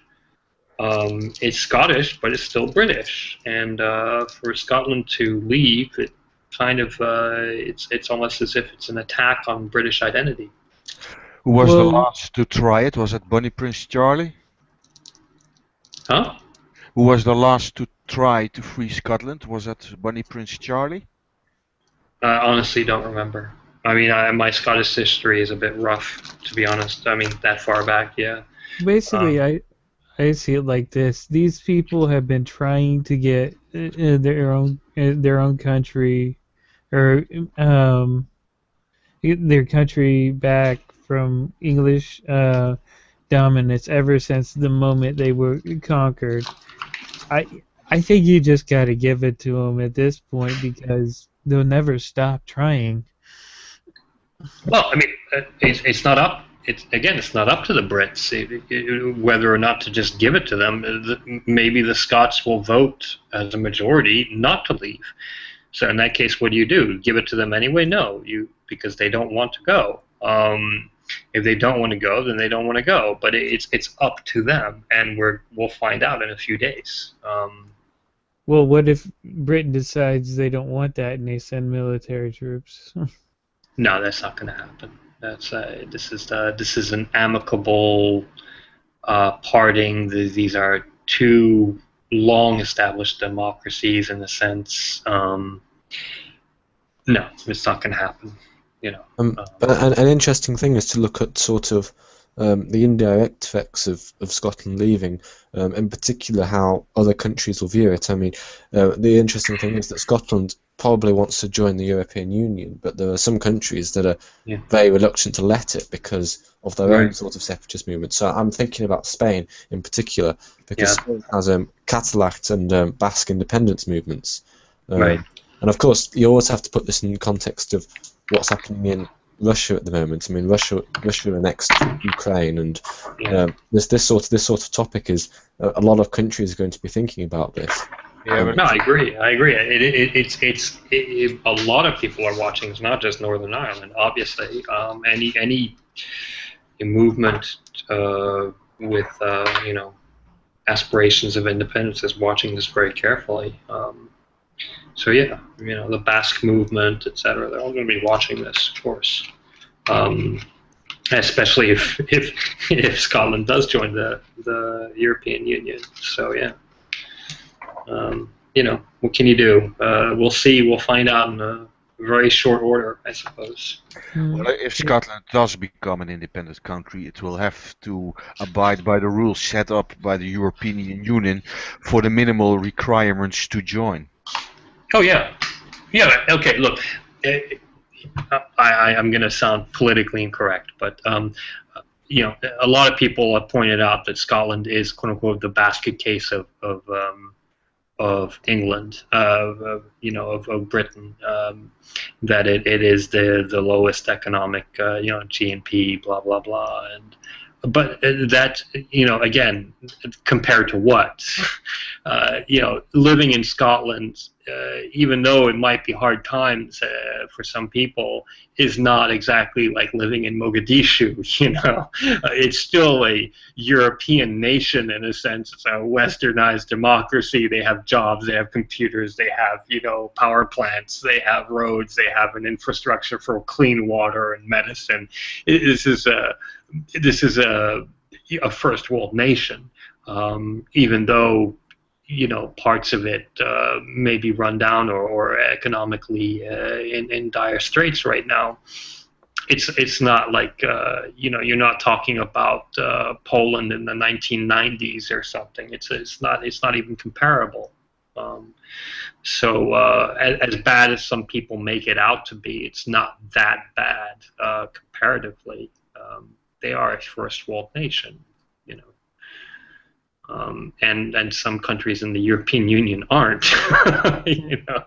I was just thinking about it. They may be forced to join the European Union just simply for the fact is they may, for the fact of the perks that they would get from joining, because who knows if they could even survive. Well, yeah, I mean, who are they going to trade with on a direct basis without trading with England or Europe? Well, there has to be a transition period anyway, because they have to change their currency and all that stuff. Right. It's going to take a while, but they've said they weren't going to use the British pound. I don't think that's possible. Is that possible? Well, England said no, but I think that it's probably going to be yes at first. It has to be yes, because they can't change overnight. Right. Yeah, that takes a while to get. First, you have to have stability in the country to even set up your own currency. We didn't have our own currency till 100 years after our country was founded. Yeah. Although it has been said by the Scottish Yes Party that they would at first continue using the British pound, but it's been mentioned that they probably would push for their own currency, a year or two afterwards to start, lobbying for their own type of currency. So that is actually something they thought about quite a lot. I mean, it was an issue on the campaign. So I guess. Oh, sorry.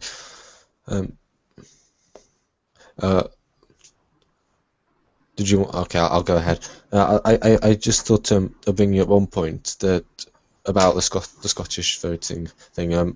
Alex Salmon is letting a lot of 16 and 17-year-olds vote. So the voting age is actually 16, even though typically for general elections the voting age is 18. This seemed interesting because it seems to me that you're going to get a lot of idealistic younger people voting for perhaps Scottish independence. So I think it's a mistake. I think people voting at 16 is just a bloody mistake, frankly. It's just wrong. It's using people because they are young and idealistic and naive and frankly ignorant. I was politically opinionated at 16, and I know I knew more than most people around me in my school at 16 when it came to the news, because I read the news every day and they didn't. But even I know that as much as I did know, I still knew nothing. Not enough to make an informed decision on a vote. And especially one as important as this. I think the only reason you can vote in America at 18 is because of the draft. Yeah. Well, the age of consent used to be quite different, and the concept of people's maturities used to be quite different back through the ages. So, today we think of 18-year-olds as kids, even though they're technically adults. But back then it was because of the lifespan. 18 was, really an adult. I compared was to. middle aged practically. Well, not middle age, but yeah. But you know, yeah. I mean, there's that concept. So, but at 16, I just think you're not. You know, back then the world was simpler too. It was complicated. The world was always complicated, but it was far simpler back then compared to what it is today. And you just cannot make an informed decision at 16 about such a complicated thing in terms of economics and independence and identity, etc., as you Was it could. simpler? Yeah, absolutely. I mean, economic I don't. systems. Yeah, I don't economic know. systems don't even compare. Think about the economic systems today compared to economic systems 100 years ago or 200 years ago. It doesn't even compare. And these are what drive the world. You know, back then it was a very simple economy, and in a lot of respects, the issues were a lot simpler to understand. Nobody really understands modern economics. They understand key aspects of it, but nobody can actually. Very few people understand derivatives and that sort of thing, where you basically are projecting. Earns and losses over 10, 20, 50-year periods and deriving equations on that. It is so, and it contracts and contractual obligations from one party to another over such a long time span. These things did not exist 200 years ago or 100 years ago. So it's a far more complicated world that we live in today than it was back then, I think. And I think at 16 you just don't have. I mean, not that 18-year-olds necessarily understand this stuff, but at 16 you certainly don't. You just don't have a clue. And the world, remember, was a lot smaller back then too. Issues in the Middle East did not concern you for the most part. Issues in Japan did not concern you. The economics of Japan was not an issue as it could be in certain political campaigns in the West. It might have concerned them if they had news of it. We just have. But it was very, very rare. It was very rare, and it was not something the general public was hotly debating. As opposed to today. There are issues today which come up all the time in political debates that did not exist 100 years ago or 200 years ago or longer. So you didn't have things like the Federal Reserve back then either. It's a modern creation, a modern invention, but it is one of the most important ones there is. Economically speaking. So, anyway, I've spoken enough. I was just saying that, maybe, it was simpler, but, how simple, because, we have an overabundance of news feeds from around the world today. The internet, has made that possible. Even more so than from 10 years ago with news media. It's we're practically overwhelmed with information. So I don't know if you could call it simpler as much as less informed. No, I think look, to everybody in their time period, the world is a complicated place. But that's dependent on the world in which they live. Okay, so back in ancient Greece, your local politics was extremely complicated, but they went no further than a certain area. I mean, they didn't know about America, Japan. They didn't even know about Scandinavia, etc. For the most part. about most of Africa. So it was fairly limited, but to them it was a very complicated place. Their world was a very, very complicated place. But of course their knowledge base was a lot smaller as well. So accordingly, it was, you know, ratio-wise, yeah, it was just as complicated as our world today because our knowledge base is so much larger. Our world is so much more complicated. It's not to say that they were stupid. It's just that ratio-wise, their knowledge base was much smaller and their world was much smaller, but no less, I suppose, complicated. But for us, looking back at those times, if we went back to ancient Greece, we went back to Athens, we would find that to be a much simpler political situation in a sense, because we know more. We know far, far more. I mean, we know far, far more. Every single individual here and pretty much in the world knows far more than anybody ever did in ancient Greece. So we have people in ancient Greece. These people were known throughout the world as thinkers. They would. No, I agree. I'm not disparaging their accomplishments, and I'm not saying they're not idiots. No, but we would find their local politics, their local issues, to be far easier to understand. But that's because we have the benefit of what we know, which they didn't have. But what I'm saying is that you need that knowledge base to make informed decisions in such a complicated world as we have today. And at 16, I just don't believe that you have that knowledge set yet. You have not accomplished knowing that much. Perhaps not even at 18, but you know, that's the best we can do right now. Yeah, that's definitely for sure. That you know, a teenage 16-year-old wouldn't know. But you know, you're never gonna. I don't think that, or I think it's like quite impossible to retract that, because you know, politicians are, they're never gonna give up those voters. Right, I agree. Well, no, it depends. Depends on which side they're on. You know, if they're on the conservative side, teenagers don't tend to vote conservative. So we'll see. Anyway, I need more wine. I'll be right back. And this is not, kids, don't try this at home.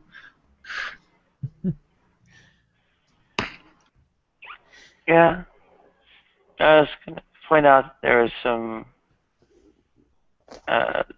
communication between parts of the British Empire around the turn of the century, and at least the 20th century anyway.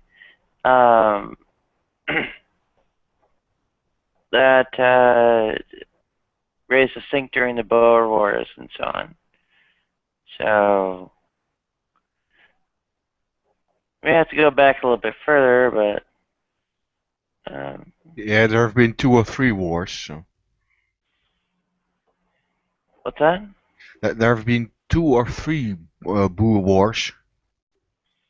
Yeah, yeah. The first one, yeah. But even so, the main thing was that the news from remote parts of the world raised a stink and so on in the UK. So I once read an article somewhere that basically the British invented the concentration camp, and it was first used during the Boer Wars in South Africa. Because they locked up a lot of the Boers and their families in camps, so they wouldn't be able to rise up, and those were basically concentration camps. So. I don't know if it's true, and I've not read much about it, but it's not something to be proud of anyway. So. Yeah, the ideas and such would we go back to. I mean, you can trace the thread through Cuba and 1860s, 1870s, and their radical centrado affairs, and also in the U.S., I believe the 1820s, 1830s, there was something going on with Native Americans like it too. And if you Google around, this thing is, there is a history or whatever of it is explicitly addressed somewhere online. Oh, okay, I'll go take a look. I'm back. I'm not sure. Find it. So quantum. Are there any other topics? Well, I didn't have anything specifically arranged today. It was just an informal one. Yeah, but I know. But did you have anything in mind? Well, I have a point that I might make, but I'll have a think about it. But I was just going to.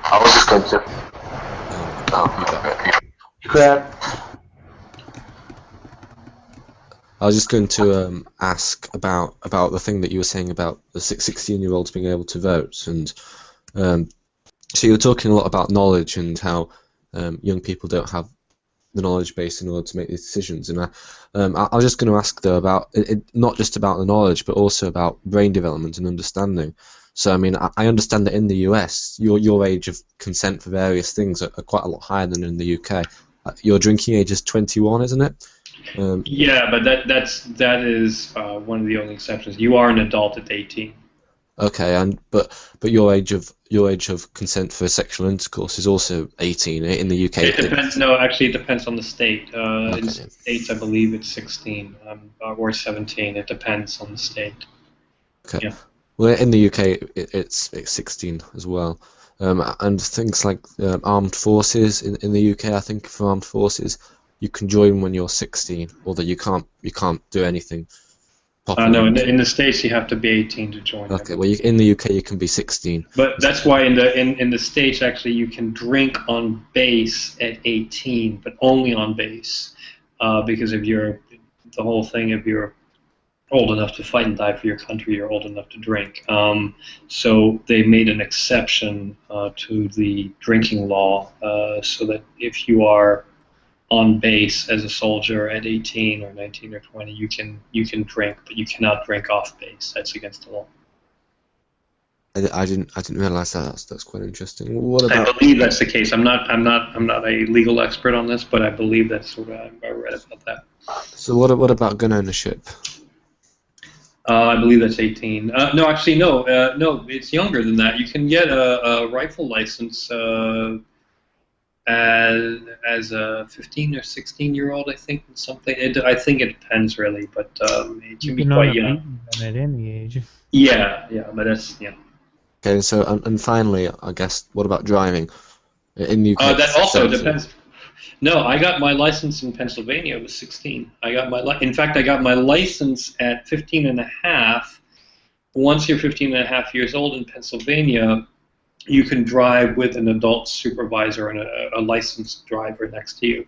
But you get your solo driver's license at 16. And it depends how rural the state is. Most people don't realize Pennsylvania can be a very rural state. I did not live in a rural part at that time, but some places it can be as low as 15, or I believe even 14 for driving tractors or something if you're on a farm or whatever. But yeah, that depends on the state. Like New York, it's 18, I believe. California might be 17 or 18. It's never higher than 18, but it is lower in certain places. Yeah, it's, in Indiana you can get a license at 16. Yeah, it depends how rural the state is typically, because some kids do drive tractors on the farm, and they need licenses for that. And also because they live in rural areas where you literally cannot do anything without driving out with a car. New York typically you don't usually have that problem, but although there are rural parts to New York, but yeah, it depends where you are. It's very circular. I heard stories a long time ago where you can fly a plane when you're 12. Yeah, I don't know how many 12-year-olds are flying planes though. I think you can go for your license at 12, but by the time you actually are licensed, you have to be older. I think you have to be 15 or 16. I'm not sure, but I believe that's the case. I mean, it'd be easier enough to look up right now, but I'm feeling lazy. It's Sue me, it's midnight, you know. Yeah, I can imagine it's got to do with how large your country is and where you live. I, Yeah, s- I suppose when you live somewhere deep and far in Alaska and you have a plane, your family becomes sick, it would be very handy that you were able to fly when you're very young. yeah, yeah. I mean, again, it's um, yeah. It really depends where you are and how much land there is around you. You know, it's only about safety, but about convenience. If you live in the middle of nowhere and you need your kids to go drive to the store to get stuff, I mean, what's the point of making them wait till they're 18 till they can help you out? Um, People don't realize that there are vast amounts of America with nothing in it. Um, and I've driven through those parts, and you can drive a car, um, for days without seeing a soul, or without seeing, too many people. So yeah, um, it really does depend. But that's rather bizarre because Iceland is similar in that respect because um, you could drive. I mean, there's basically one road that goes around the whole island, and then some smaller ones.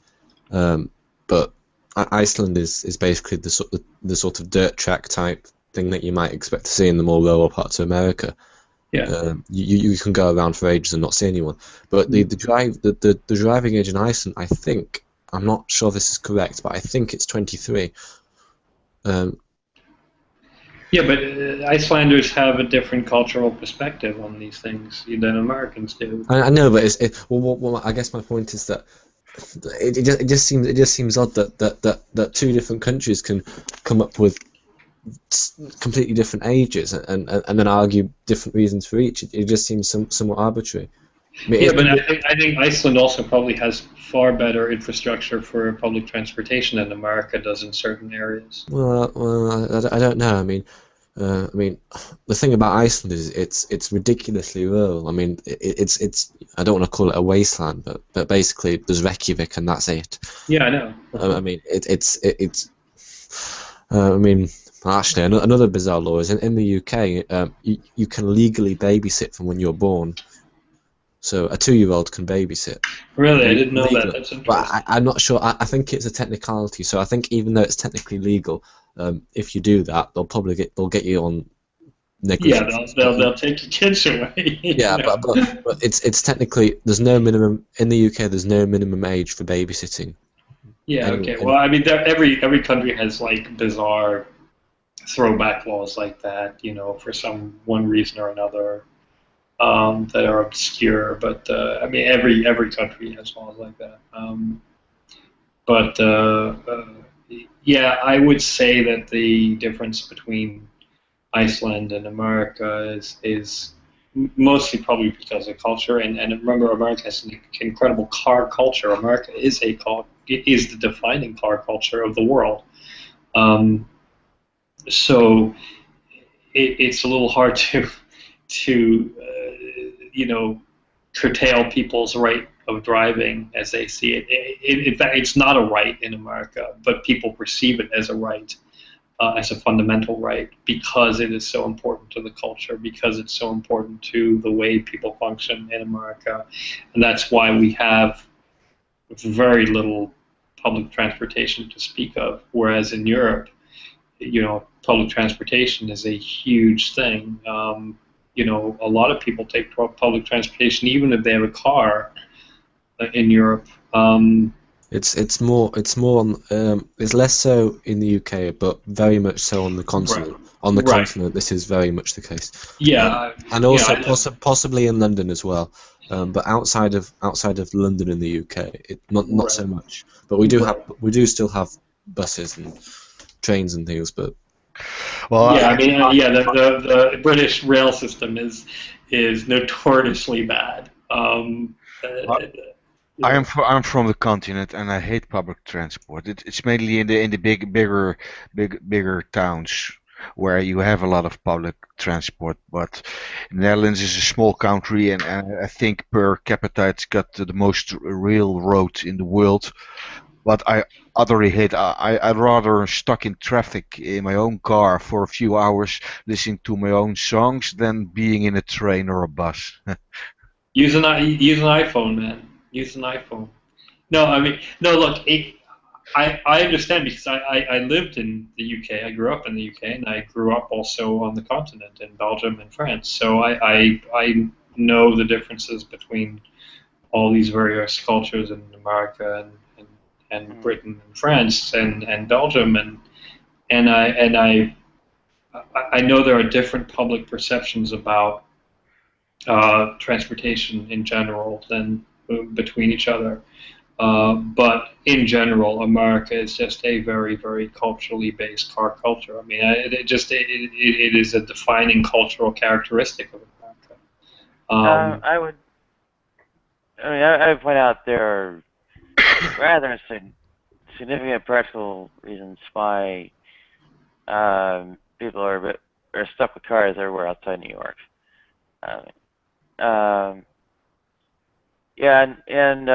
The culture aspect is in some respects it's essentially because there is no. It starts from the lack of public transportation because it was gunned down in policy back in the 30s and such. So the whole streetcar conspiracy, which was it's called that, but there's an actual court case and judgment and such. So, I mean, for instance, if you go out anywhere past like some hour, you are stranded until morning. Those things don't run. Nothing runs overnight. Or there are very few places in America that have the kind of public transportation that you have, say, in France or Belgium or even Britain. And in fact, some places have no public transportation in America. Some places where a lot of people live, but just very spread out. They have no public transportation or no public transportation to speak of. So what are they going to do without a car? You have to have a car in America in many places to just function. Yeah, and many people get mopeds and stuff, and that's always looked down upon as a shame. Like, oh, he must have lost his license or been a drunk driver or something. I read a very sad story. I think it was about a week or two ago. I don't recall which city it was, but it was in the United States, of a woman. I think it was, with a sick child, and she called 911, but the medical services wouldn't come because it was in a bad part of town. And then she called a taxi, and they also wouldn't come because it was in a bad part of town. So they came late, very late in the hospital, and the child eventually died. Yeah, that doesn't surprise me. Yeah, I mean, but my guess is that she lived in a city. Yes. There are very few rural areas that would be classified as a no-go area, if any, by a taxi company or emergency services. The only places that are classified as such are inner city areas. But that has less to do with the culture of a car, or car culture, or public transportation, then it does have to do with crime rates, etc., and poverty rates. Yeah, it was in the poor part of town, so. Well, of course, you're not going to get a no-go area in a rich part of town. Yeah, like somebody said, I think that's I think that's pretty much bullshit. If ambulance needs to go to that part of town, they should get a police escort or something just to go if they feel unsafe. I mean. Yeah, no, actually, I used to be a fireman when I was 16. Actually, I was a volunteer fireman when I first got my license. I was living in the suburbs, very nice area. But I later did a photojournalism piece on fire brigades in Washington D.C. when I was a student there, and I was working as part of the press corps. And I went on a few rides with them for my piece, and I told them I used to be a volunteer firefighter, etc. So I knew how to conduct myself in those situations, and so they allowed me to come, because normally they wouldn't unless you get like a lot of backing and it's a big story. So this wasn't. But they allowed me to come, and it was very interesting because we were in Washington, D.C., which outside of the Northwest Washington, D.C., is a very, very bad crime rate city. It used to be. I'm not so sure anymore, but it probably still is in some places. But the local population in those no-go areas used to call the firemen when there was a crime. They didn't trust the police, so they called the fire brigade instead. But there were a few instances where the fire brigade got shot at because they were seen as the authorities in the area, and what you do, you shoot at the authorities. So there are areas where, it's very dangerous to go, especially if you're an emergency services worker. You're seen as, the man, and they'll take pot shots at you. It's not common, but it does happen, and they do think about these things before they go out. And it's on your mind. You have to be careful. So yeah, I very well see that happening. Sure. I would expect the body count from refusals to deploy emergency services to those areas in the thousands, tens of thousands, or more every year. Second, this entire urbanized poverty ghetto affair is in no small part the result of redlining and white flight during the desegregation attempts in the 50s and such, and it's extremely racialized. Sure, of course it is. I mean, well, it has, in part it is. I would say it's not complete, it's not everything, but it definitely has a correlation in some respects, yeah. Yeah, so Quantum, anything else aside from age stuff? Well, bear with me. It's part of the actual onus against public transportation, right?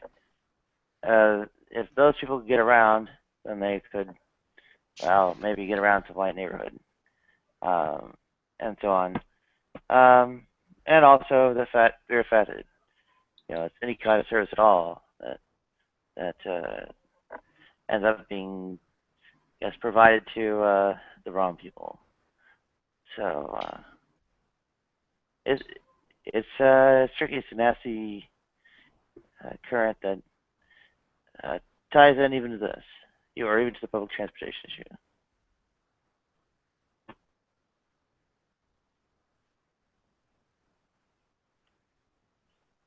Well, I think I guess we're starting to get towards the end now. To answer your question, Nathaniel, this was sort of a standalone type thing, so there wasn't really anything planned, but in 2 weeks' time there will be. So the one. Yeah, I know, but I felt like I should ask you if you had any questions to ask anybody. If people want to close up then that's fine. People can just finish off with a closing statement or whatever. But yeah, I mean, I didn't see that there was much point in having some prearranged topics this time, because it was a 24-hour Magic Sandwich show, so it would have been very difficult to base it on that. But the next one in 2 weeks, I'll try and advertise a little bit more and publicise and perhaps be a bit more formal. But yeah, that's I don't really have anything else to say. If people want to finish off, then that's fine. Then I got a question. What did you talk about in the first hour? Perhaps I can talk about something. Oh, so we were talking about the limits of free speech, particularly in relation to the internet. Right. It was kind of spurred on by Thunderfoot's Twitter account being suspended. Yeah, I read that. Yes. Yeah, I hadn't read that, and that was a little surprising to me. Now, how long is it suspended for? Did he say? Or? Well, it was suspended a couple of days ago, and I haven't heard anything since. So I don't know. Yeah, I didn't hear about this at all. But I don't.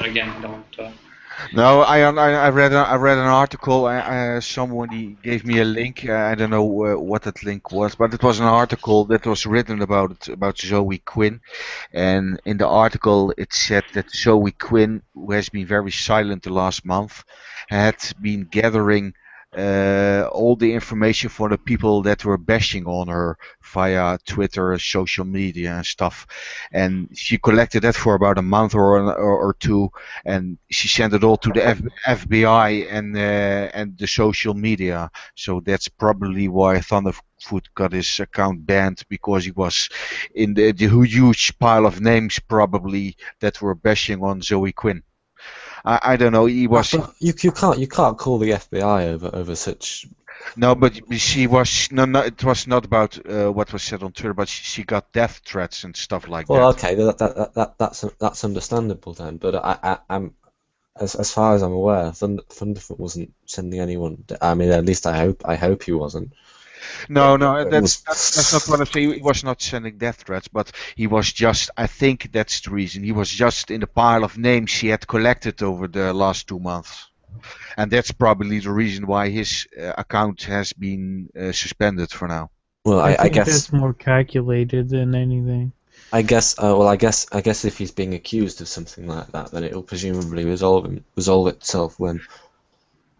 No, I haven't seen what he's been doing on Twitter about Zoe Quinn. I've only. Well, I mean, let's be honest. He writes pretty controversial stuff on Twitter anyway. So.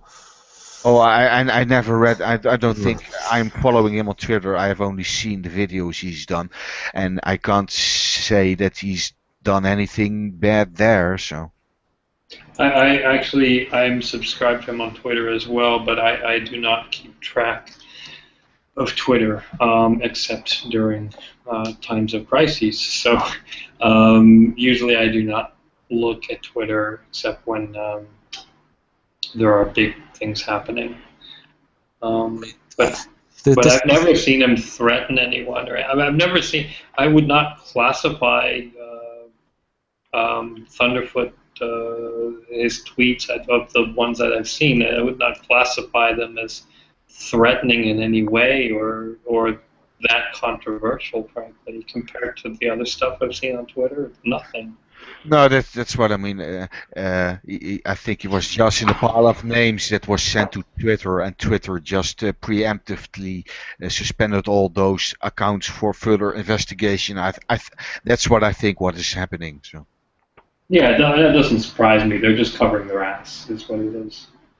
This whole Gamergate thing, though, I mean, it just seems like another of those things that's been blown so far out of proportion. It's just, I mean, I don't. I mean, what was the catalyst to start it all off this time? I mean, it's like the elevator thing that happened back in 2009. I mean, you wouldn't believe how much drama and controversy one incident in an elevator could cause. But see, no, okay. Elevator here, I will tout my predictive capabilities yet again. However, Elevator Gate did not surprise me. Richard Dawkins' reaction personally did not surprise me, because I actually watched the debate where he was sitting next to her just before this happened. And you can tell from his body language and his reactions, he's thinking, who the hell is this girl and what is she doing here?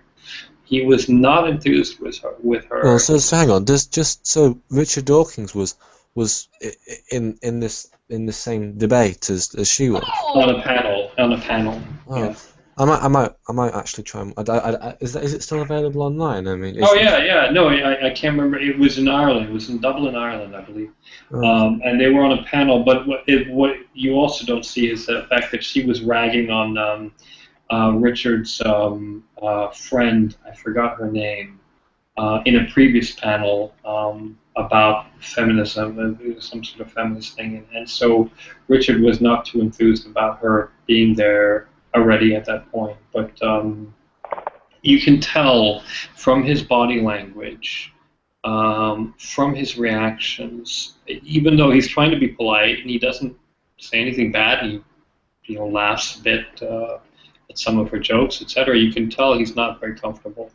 Richard does not hide his feelings very well. But was it really necessary to do what he did? I mean, to be honest, it does. If I'm honest, it does look to me like he was making the sort of first world problems type argument. But I mean, was it really necessary to stir so much trouble about it? I don't think he realized what he was going to stir up. Nobody can accuse Richard Dawkins of being a diplomatic sort of fellow.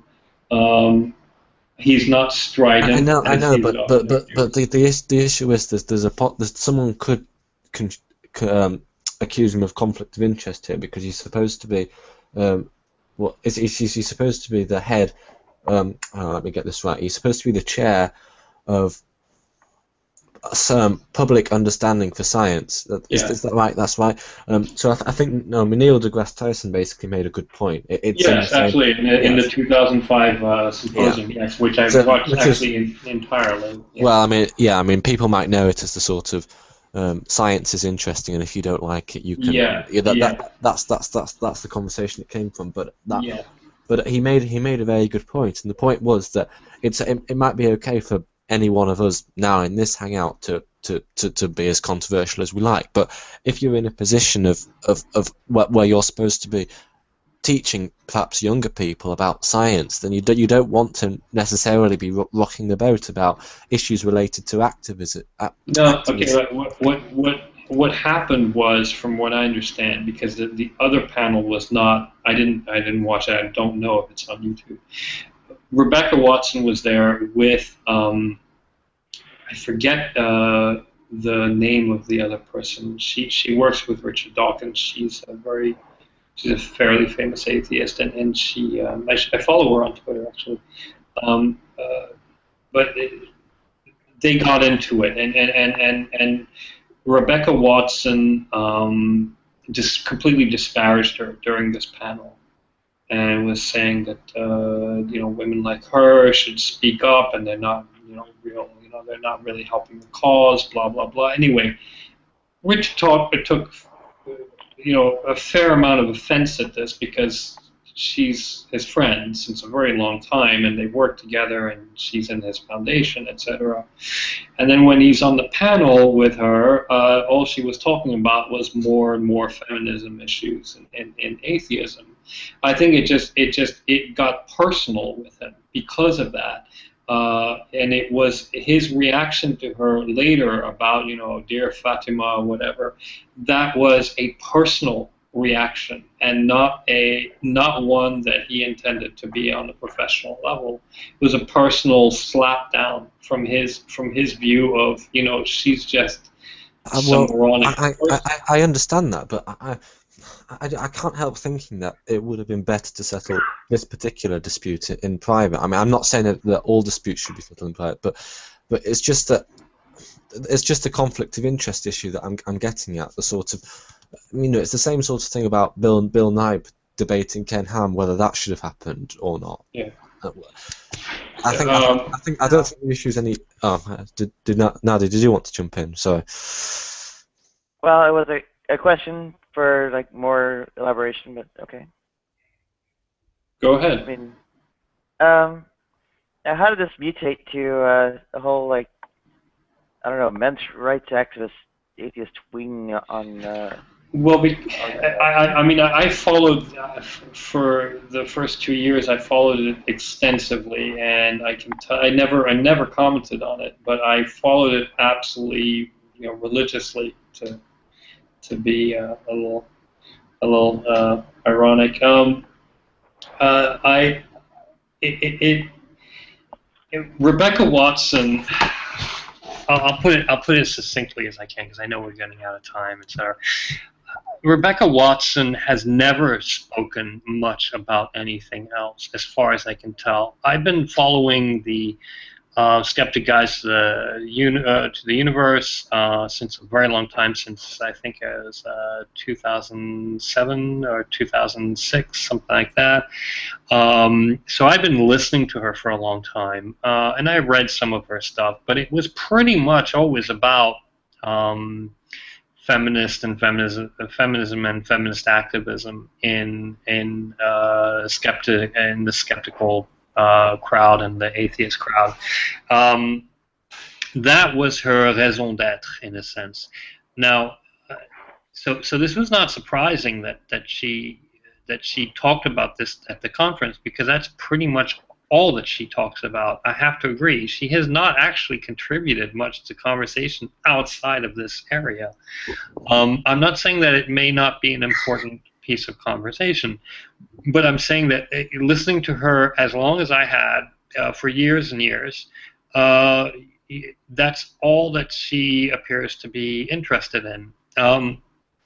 And it got to the point where some people were really getting upset, because all the message that they were getting from her was, atheists are a terrible bunch. Every time we go to a conference, they try to rape us, is essentially what she's saying. Or they try to harass us or abuse us, any woman that goes. And that's why you don't have as many women atheists.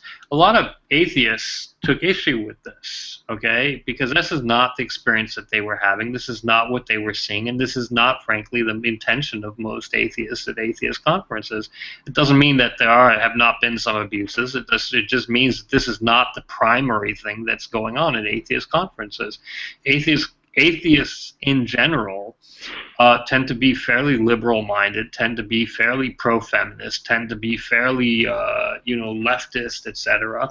Far more than, at most other kind of conferences that I've been to and that most other people have been to.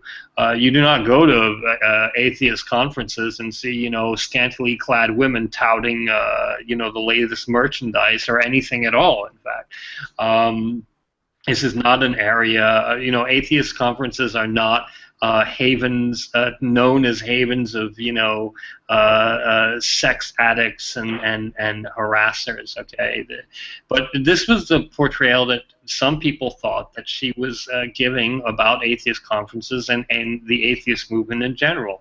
And they were getting a little upset about this. And Richard Dawkins, after seeing what he saw, allegedly, but I do believe that's probably what happened after seeing the second panel and his reaction to her, probably just, was like, who is this person? What is she doing here? What is she contributing to the argument? What is she saying about us in general? It's nothing good. And what are her bona fides? And in general, you could tell that he didn't respect her in any way whatsoever, which I can understand. I don't respect Rebecca Watson. I don't think that she's an interesting voice to listen to on any subject outside of feminist activism. And while that may be a very interesting issue in a general sort of sense, in terms of the challenges that atheists have in America and other places, it is completely, she's the one blowing this out of proportion, and the reaction to her is a reaction. It is not an overblown reaction. It is a reaction to her overblown claims and her cadre of her clique of friends, they seem to be extremely critical of anything that does not fall in their political line of extreme leftist thinking. And that does not just include feminism, but it includes any sort of political deviation whatsoever. I mean, they went after they hate Sam Harris for his stance on Islam. They hate Michael Shermer for his stance on economics. They hate Richard Dawkins for all sorts of reasons now. But smoking. What? No, sorry, I was looking up a video when it started playing. I forgot. Okay. So it is there. The reason it got overblown was because of the initial overblown claims by this circle of people that seem to be, in a sense, hanger-ons. They seem to contribute far less to a conversation, to the body of knowledge, than the likes of Richard Dawkins or Sam Harris or Michael Shermer or Christopher Hitchens, etc. And they seem to be offended by the fact that these people are white, male, and very outspoken in their opinions. This does not seem to jive with their political stance. Now listen, I'm not disparaging feminist activism, and I'm not disparaging, in fact, leftist viewpoints, because I hold some of them. I think most atheists, in fact, hold some of them, or most of them, and we all know this. We all know that the atheist community is, by and large, very liberal, very left. Okay, there are some exceptions. There are people on the right. There are people, like Shermer, who have libertarian economic policies, etc. But these are exceptions, okay? And they are so exceptional that you can name them in most cases. So to go around claiming that, the people who you should really be looking to as your allies are suddenly your biggest enemy, and somehow covering this up, is just ludicrous. It's insulting. It's insulting to the movement as a whole. It's insulting to most people who identify themselves or used to identify themselves as liberals or even leftists. And I think that the reaction is because it is a personal insult on people's character, the same way I think that Richard Dawkins felt personally insulted by his treatment, by her treatment of his friend. I think her name is Paula something. So no, I don't think it's overblown, and I think that it was a necessary reaction, and I think the likes of Thunderfoot ragging on them for this, and others was correct in a lot of ways. It made some people squeamish. It made some people squirm in their seats, because they identify as liberal, as leftist, as feminists, and maybe not so much today. But that's because of what happened, because of what they saw, and because of how they were treated by a certain cadre of people. That's how I see it. Anyway, that's my take on it. Say something. I would expect a natural alignment, given your attitudes on gender. Religion endorses, but toward that end, I would expect demonstrations of religious maltreatment, especially on the reproductive rights front. I mean, that's a very there's massive hemorrhaging along the in terms of reproductive rights, especially in the U.S. I agree, but again, atheists, by and large, were on board with all these issues.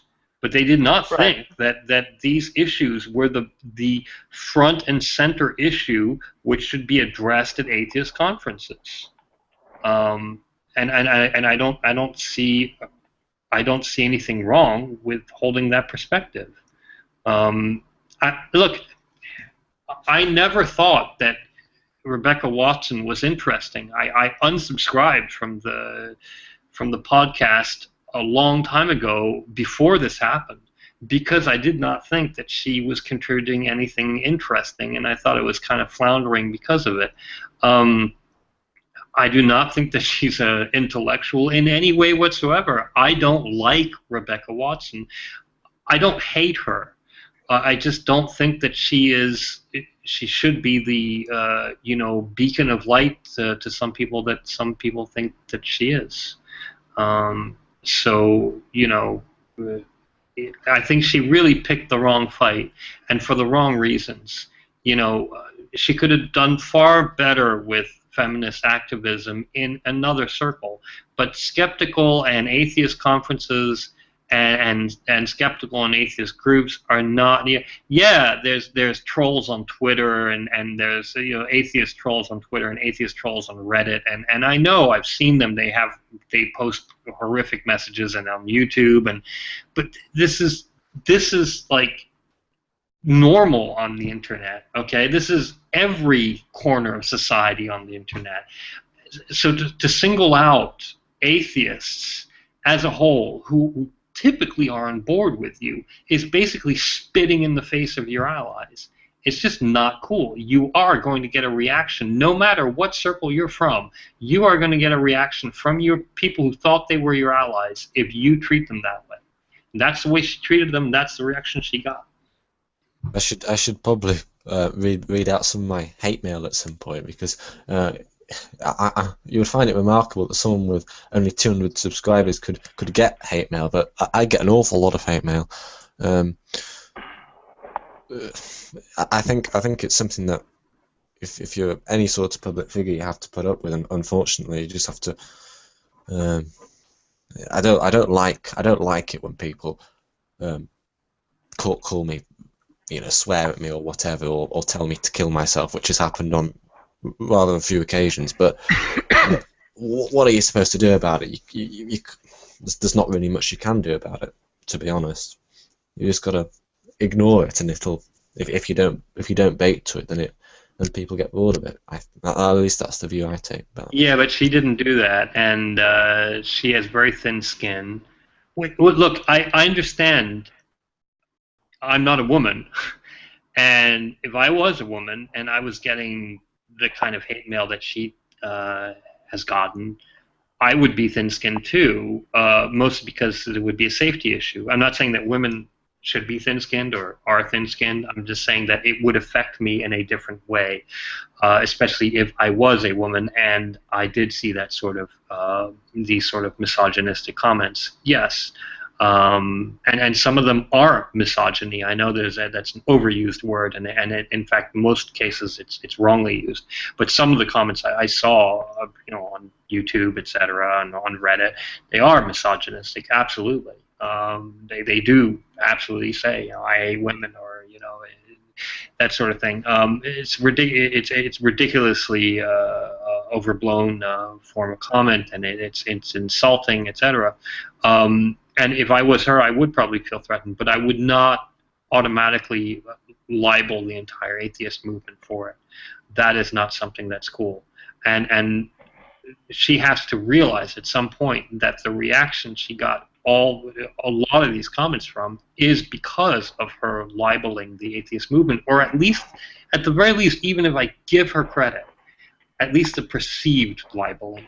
Okay, she could have also been more diplomatic. People blamed Richard Dawkins for not being diplomatic. Well, she's 1,000 times worse, because she caused this problem in the first place. Yeah, this but did not exist. The issue I have, the only slight issue I have to take there is that Rebecca Watson isn't in a position where it's necessarily anticipated that she would be diplomatic, whereas Richard Dawkins is. I mean, it's like if you're a school teacher, you have certain responsibilities that you might not otherwise have.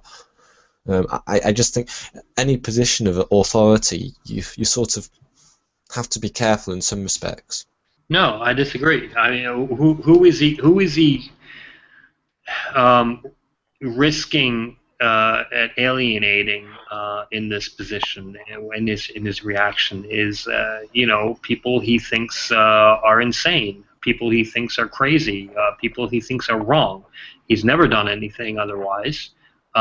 Just because they're atheists does not mean that he's going to hold back. He doesn't hold back on anybody else. I mean, in some ways, I really can affiliate with that, because I mean, one of the reasons I like Thunderfoot is that he's not afraid to criticize his so-called allies. I mean, for instance, a lot of people were very surprised when he criticized the Young Turks over their coverage on the Fukushima reactor. Right.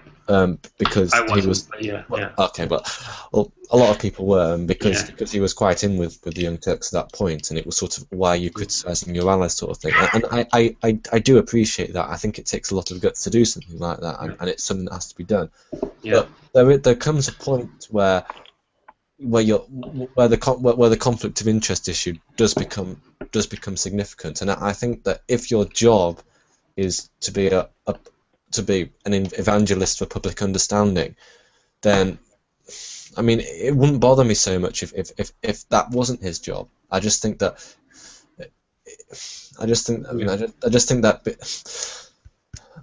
if you're a public figure and you're giving the impression of, let's say, a militant. I mean, I know it's not the case, but if you give the impression of a hardcore militant atheist to people, then it damages the reputation of all atheists in a sense.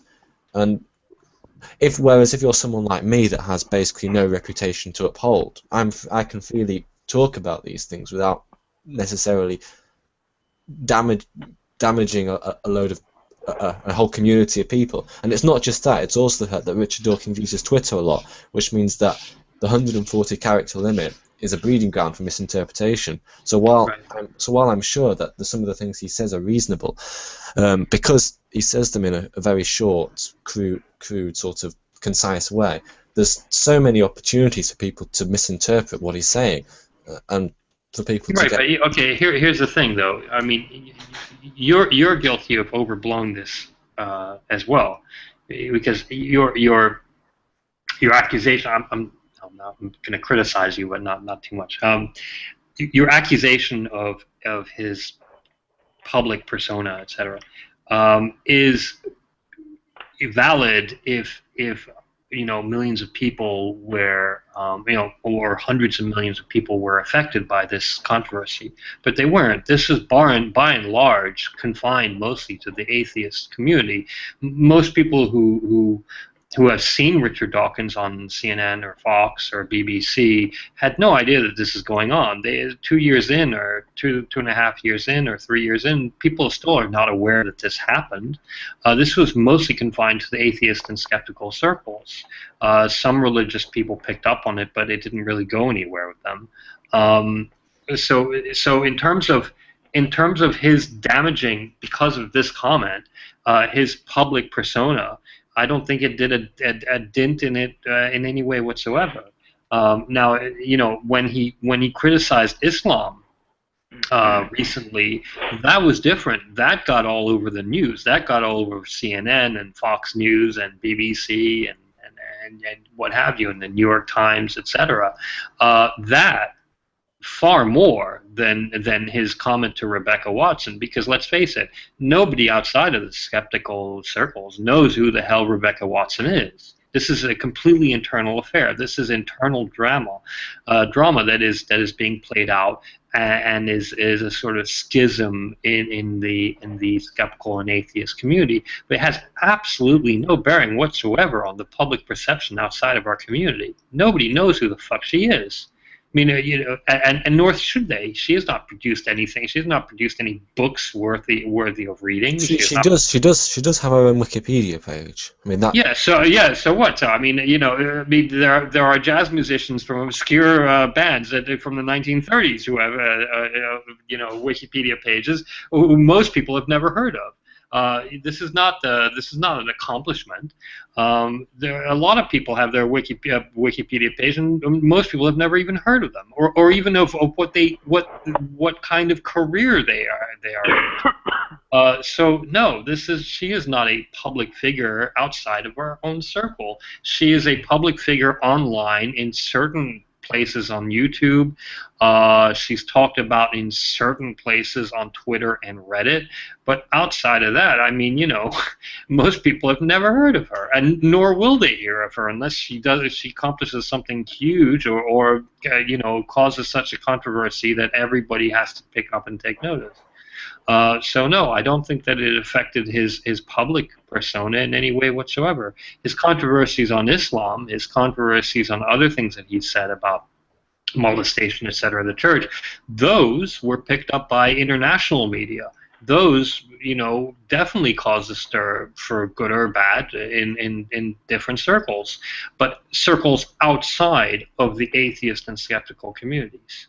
Rebecca Watson and his comment to her, I challenge you to find, even 10 people who have ever heard of this outside of our community. Sure, I get that, but of course you can't predict whether it's going to have this sort of national or international impact. I mean, you could say the same about the notorious cases that did get widespread acclaim.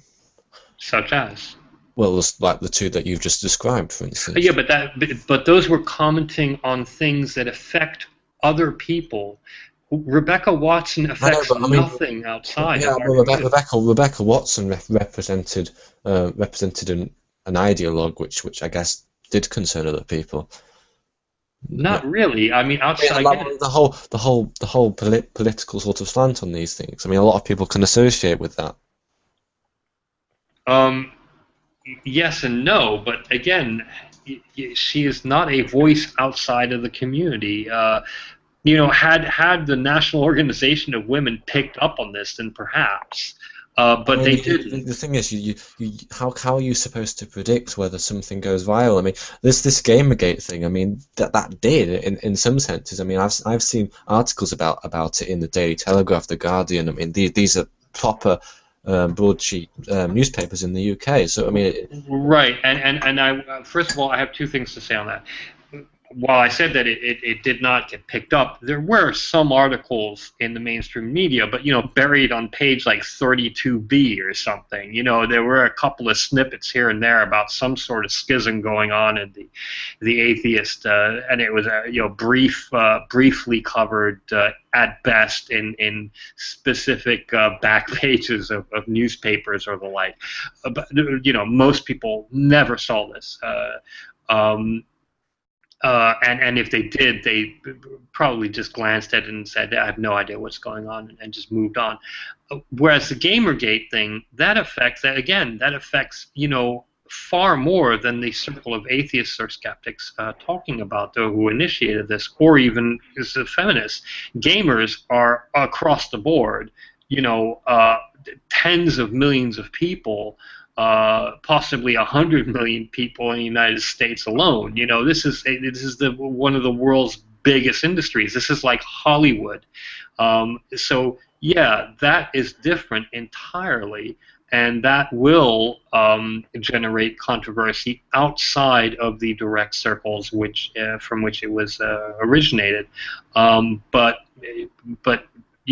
no, Rebecca Watson commenting about feminism and atheism in skeptic and atheist conferences. Nobody gives a shit about that. Nobody knows anything about that outside of our own little circle. It was literally just drama, incorporated into our own circle. That's it. Did you want to go? Sorry. Yeah, I have sort of two questions, partly because of the backlog and so on. But I guess the first one is an observation that when I looked at Rebecca Watson's YouTube channel, looked like things like quote unquote core atheism issues, whatever, were a thin slice but were present. And the majority was essentially social issues, which, is a valid way to pursue things, whatever. Second one was, do you think this has poisoned the well, so to speak, for connections to social issues in general? That would be terrible if so, because, religiosity, etc., is connected to, a staggering array of social issues. That are dire consequence. So, are you asking me, or are you asking Quantum? Or are you asking George? Because he hasn't opened his mouth in about an hour. No, Entire panel. because I'm happy listening. Well, I can say something about it. Basically, I'm in this community because I'm an atheist and I have some world views. And I happen to be a gamer too. When you look at my desktop, it's full of games. But I have nothing to say about Zoe Quinn. It doesn't matter to me. I think to myself, nice for her. If she really went to bed with all those guys, who gives a shit? I don't give a shit. Nice for her, and of course I understand it's questionable that if you are in the business and you sleep your way up, then somebody has to raise a question at some point if it in fact it is true, but it's not our job to do that. It's her boss who should be talking to her about that. So that's what I got to say about that. And about Rebecca Watson, I know about her, but I don't know enough about the issue to uh, to comment on that. So I just looked up that's what the video that was interrupting a while ago. I was looking up the video where she was in the conference with Richard Dawkins. So I'm gonna look at that. I'm gonna Um, I'm gonna look at I that just wanted to add one thing about Rebecca Watson, because I know that some people might see this and send me hate mail, even though that has never happened before, thankfully. And if you are out there and want to send me hate mail, please feel free. However, I keep saying she's a nobody. It's true. She's a nobody outside of our circle. I'm here commenting on her. I'm a nobody. Anybody can say anything they want. She has some influence inside of our circle, inside the skeptical and atheist circle. I pretty much have no influence. But it's not to say that she is not some sort of figure in our movement, much to my chagrin. But whatever. So I just wanted to say that I do not think that I, for some reason, should have more of a voice than she does. I have no accomplishments in the atheist and skeptical circles, and I do not expect to be rewarded for those non-accomplishments.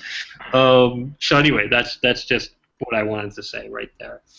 As to Nadia's questions, however. May I interrupt? Yeah. I disagree because I know I'm not a notable person. I had another channel that got some views, and since Google and YouTube changed, I'm called George Saint since now, and I haven't made videos for over a year now. But I'm very active on Google Plus community and in YouTube comment section. And I think every voice is important because it could just happen that whatever you put down as a comment below a religious video or something like that, a religious person reads it and picks up on it. And that's mainly the reason why I'm in this atheist community and active on Google Plus and YouTube, because I think what everybody has to say is important. I agree. I didn't say that what people have to say isn't important. I didn't say what I have to say isn't important. I just don't think that anybody should misconstrue the idea that somehow I think that I should be listened to more than Rebecca Watson. I don't feel that I should be. If people want to listen to me, that's fine. But I disparage her for other reasons, not for that reason. Yeah. Basically what you mean to say is don't develop a Napoleon complex.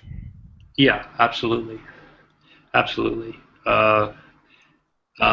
Anyway, so and I agree with you, George. I absolutely agree. But what I did want to address Nadia's comment. I think that it has poisoned the well.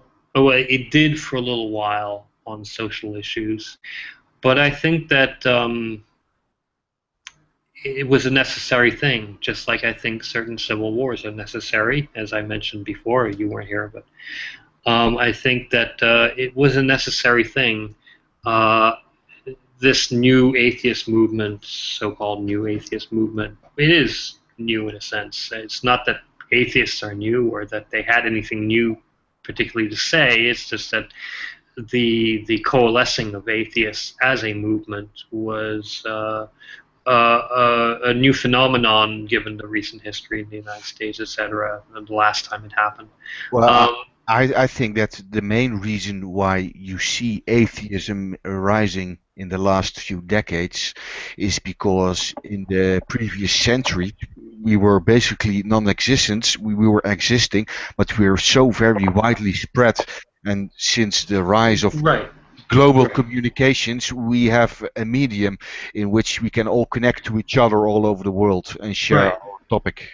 I agree, but that's what I said. I think that this was a necessary event in a sense, because atheists, as a movement, as a so-called movement, it's really less of a movement than just an awareness. But as a quote-unquote movement, it had to define themselves a little bit, because there are atheists who define themselves as, well, it's just a non-belief in God, which is my stance. But most people don't understand that. And they see atheists as leftist communists, still from the same kind of perception from the 1950s. Godless atheist communists is what they used to call us. And we had to have this sort of a little bit of watershed event in our own community to sort of redefine or at least flesh out what exactly we're about. Are we about social issues? Well, as a side issue, yes, in some respects. Not all atheists sign on board with that, but some of the consequences of our beliefs, if put into action, would be the result. But that doesn't mean that we're there taking political stances on these issues. That doesn't mean we're there taking political stances on feminism or poverty or whatever. It means we're concentrated on one issue. And that's how political parties actually start. And while atheists aren't a political party yet in the States or even in Europe, we have to act in some way to make certain political gains as are necessary across the board to kind of promote the fact that we want to live in a more secularized world. So this kind of flushing out the extremists, the activists for other issues relating to atheism, which might or might not arise from atheists, it was necessary. It was necessary to say, look, you can be a feminist, you can be a social activist when it comes to poverty, you can be a communist or a socialist or whatever, but leave that at the door when you're coming into our discussion about atheism, because that's the issue here. That's the issue. And we're perfectly happy to go, after our discussion here, we're perfectly happy to go to feminist forums or meetings or whatever, or forums about social justice or poverty or sexual identity, and discuss only that there in those forums. But don't mix all these topics together, because that is a surefire way of not getting anywhere. All you're going to do is essentially end up with what became Atheism Plus, where the infighting got so bad that they whittled down their numbers to so few that it basically is a non-entity at this point. That's what I wanted to bring up, because basically the issue of mixing feminism with atheism is the same discussion you had in the A+ movement, mixing atheism with humanism, and for me that is totally impossible, because I'm human, and on some issues I'm a humanist, but on some particular issues I'm far from a humanist. So Yeah. I could never be in an organization like that.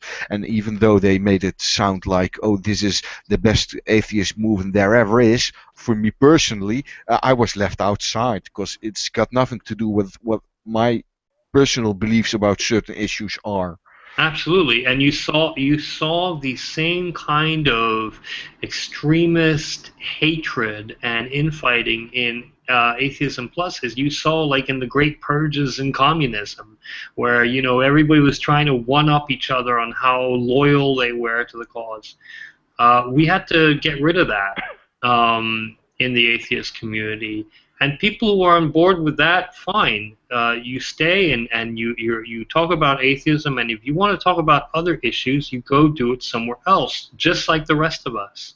It's not saying that those aren't important issues, that those aren't even sometimes more important issues. It's just that you talk about them in the appropriate forums. You know, I would not go to a forum on you know, global jihadism and start talking about the importance of education in rural America. You know, I mean, what, you know, it would derail the actual discussion, and a lot of people would get upset for good reason. And it's not to say that education in rural America is not an extremely important issue. It is, but it has no place in the forum that, you know, I chose to interrupt. So I think that this was a necessary issue to come to light, to be addressed, and I think it's still being addressed, but less so today. I think it pretty much resolved itself. The people who did not agree that these things should be separated went to, you know, places like Atheism Plus, etc., and the people who thought that atheism should be the only topic at hand in atheist circles and skeptical circles about skepticism remained, and that's what you have today.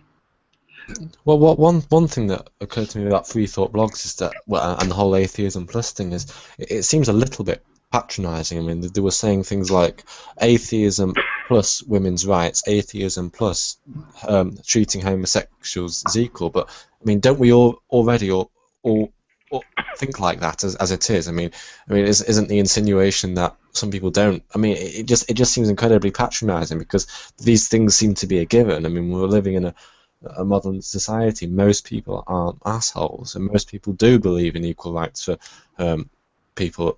Especially most atheists, as I said. Indeed. So yeah. I don't even understand why it's necessary. Of course, I mean, who doesn't believe in women's rights? I mean, that would be a more prudent question. Well, I suspect it would be the people that don't would be traditionalist religious people rather than atheists. No, because you had a lot of I am on Reddit a lot, and I do read Twitter at times, and I do read, unfortunately, some YouTube comments.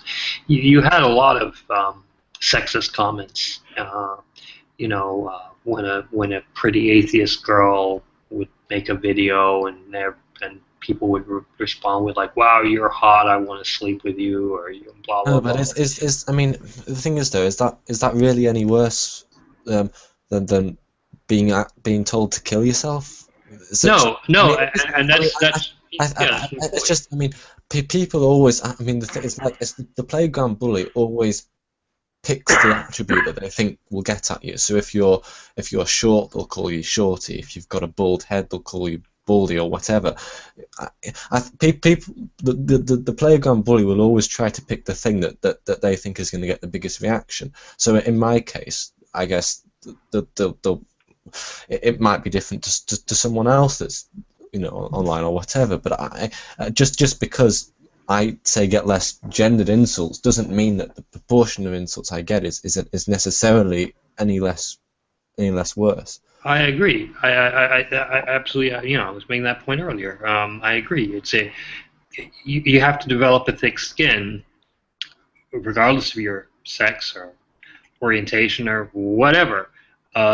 You're going to get flack from any other part of society that doesn't happen to like you. And, you know, newsflash for everybody, that happens to be most people have a contrary, you know, a viewpoint about another sort of person in their lives. I mean, it just happens. If you're online, you're going to make enemies no matter who you are. There's nobody that's universally loved, and you just have to accept that as part of the world. So yeah, their reaction to it was overblown. And the reaction to that reaction was not. It it was more of a, we're just fed up of hearing about this. Please take it somewhere else. And the reaction to that was frankly shrill. I mean, I hate to use that sexist word. There you go.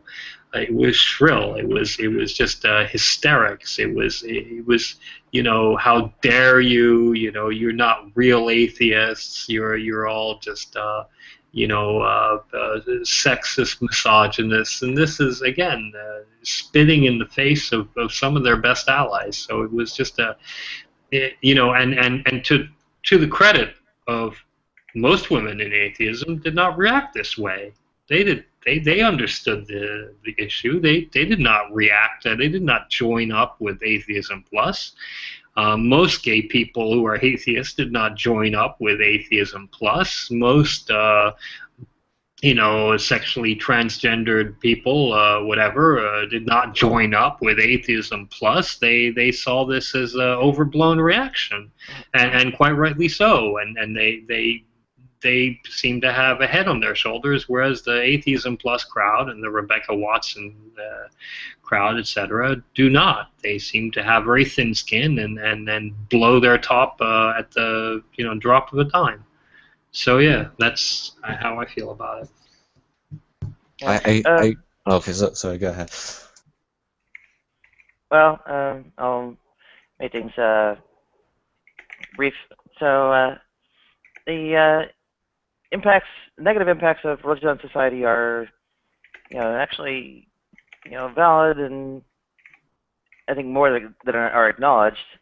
Topics to explore, and these span a number of the social issues that I guess people say they're uncomfortable with, sort of associating with atheism, quote unquote, at its core.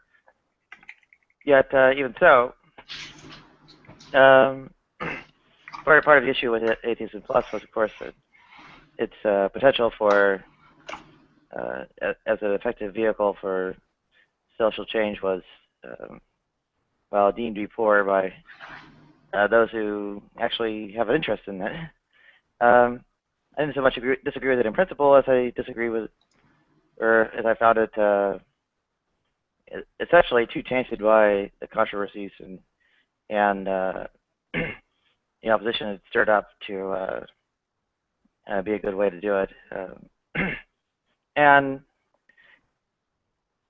I don't know. I hope there's still some room of reading space for it, for addressing the actual political sort of aspect of things with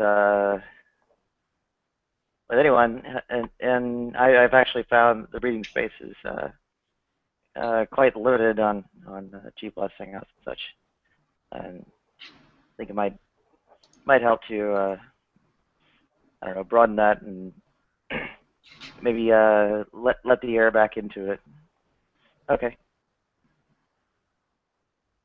I think that's a really good point, but I think maybe we should probably close up now because we've been going. Wrap it up. Yeah, I think Nadia's ended on a good point anyway. So we've been going for 3 hours now. So yeah.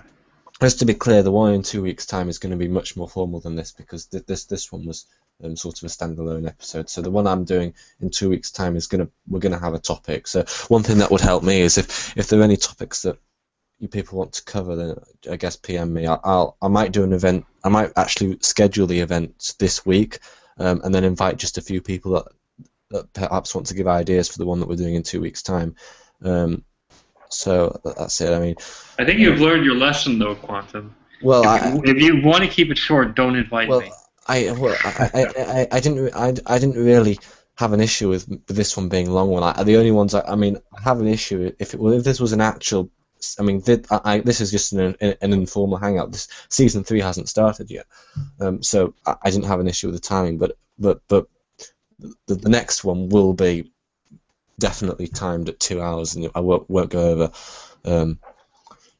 I will be much stricter next time. Yeah, in terms of moderating, I'll be much stricter next time, and we'll also have some topics. But it would help me if people want to PM me, or I'll invite you lot to the event before I invite everyone else, so that perhaps you could add a few suggestions for 2 weeks' time. Anyway, I think that's basically it. So I'm going to go offline now.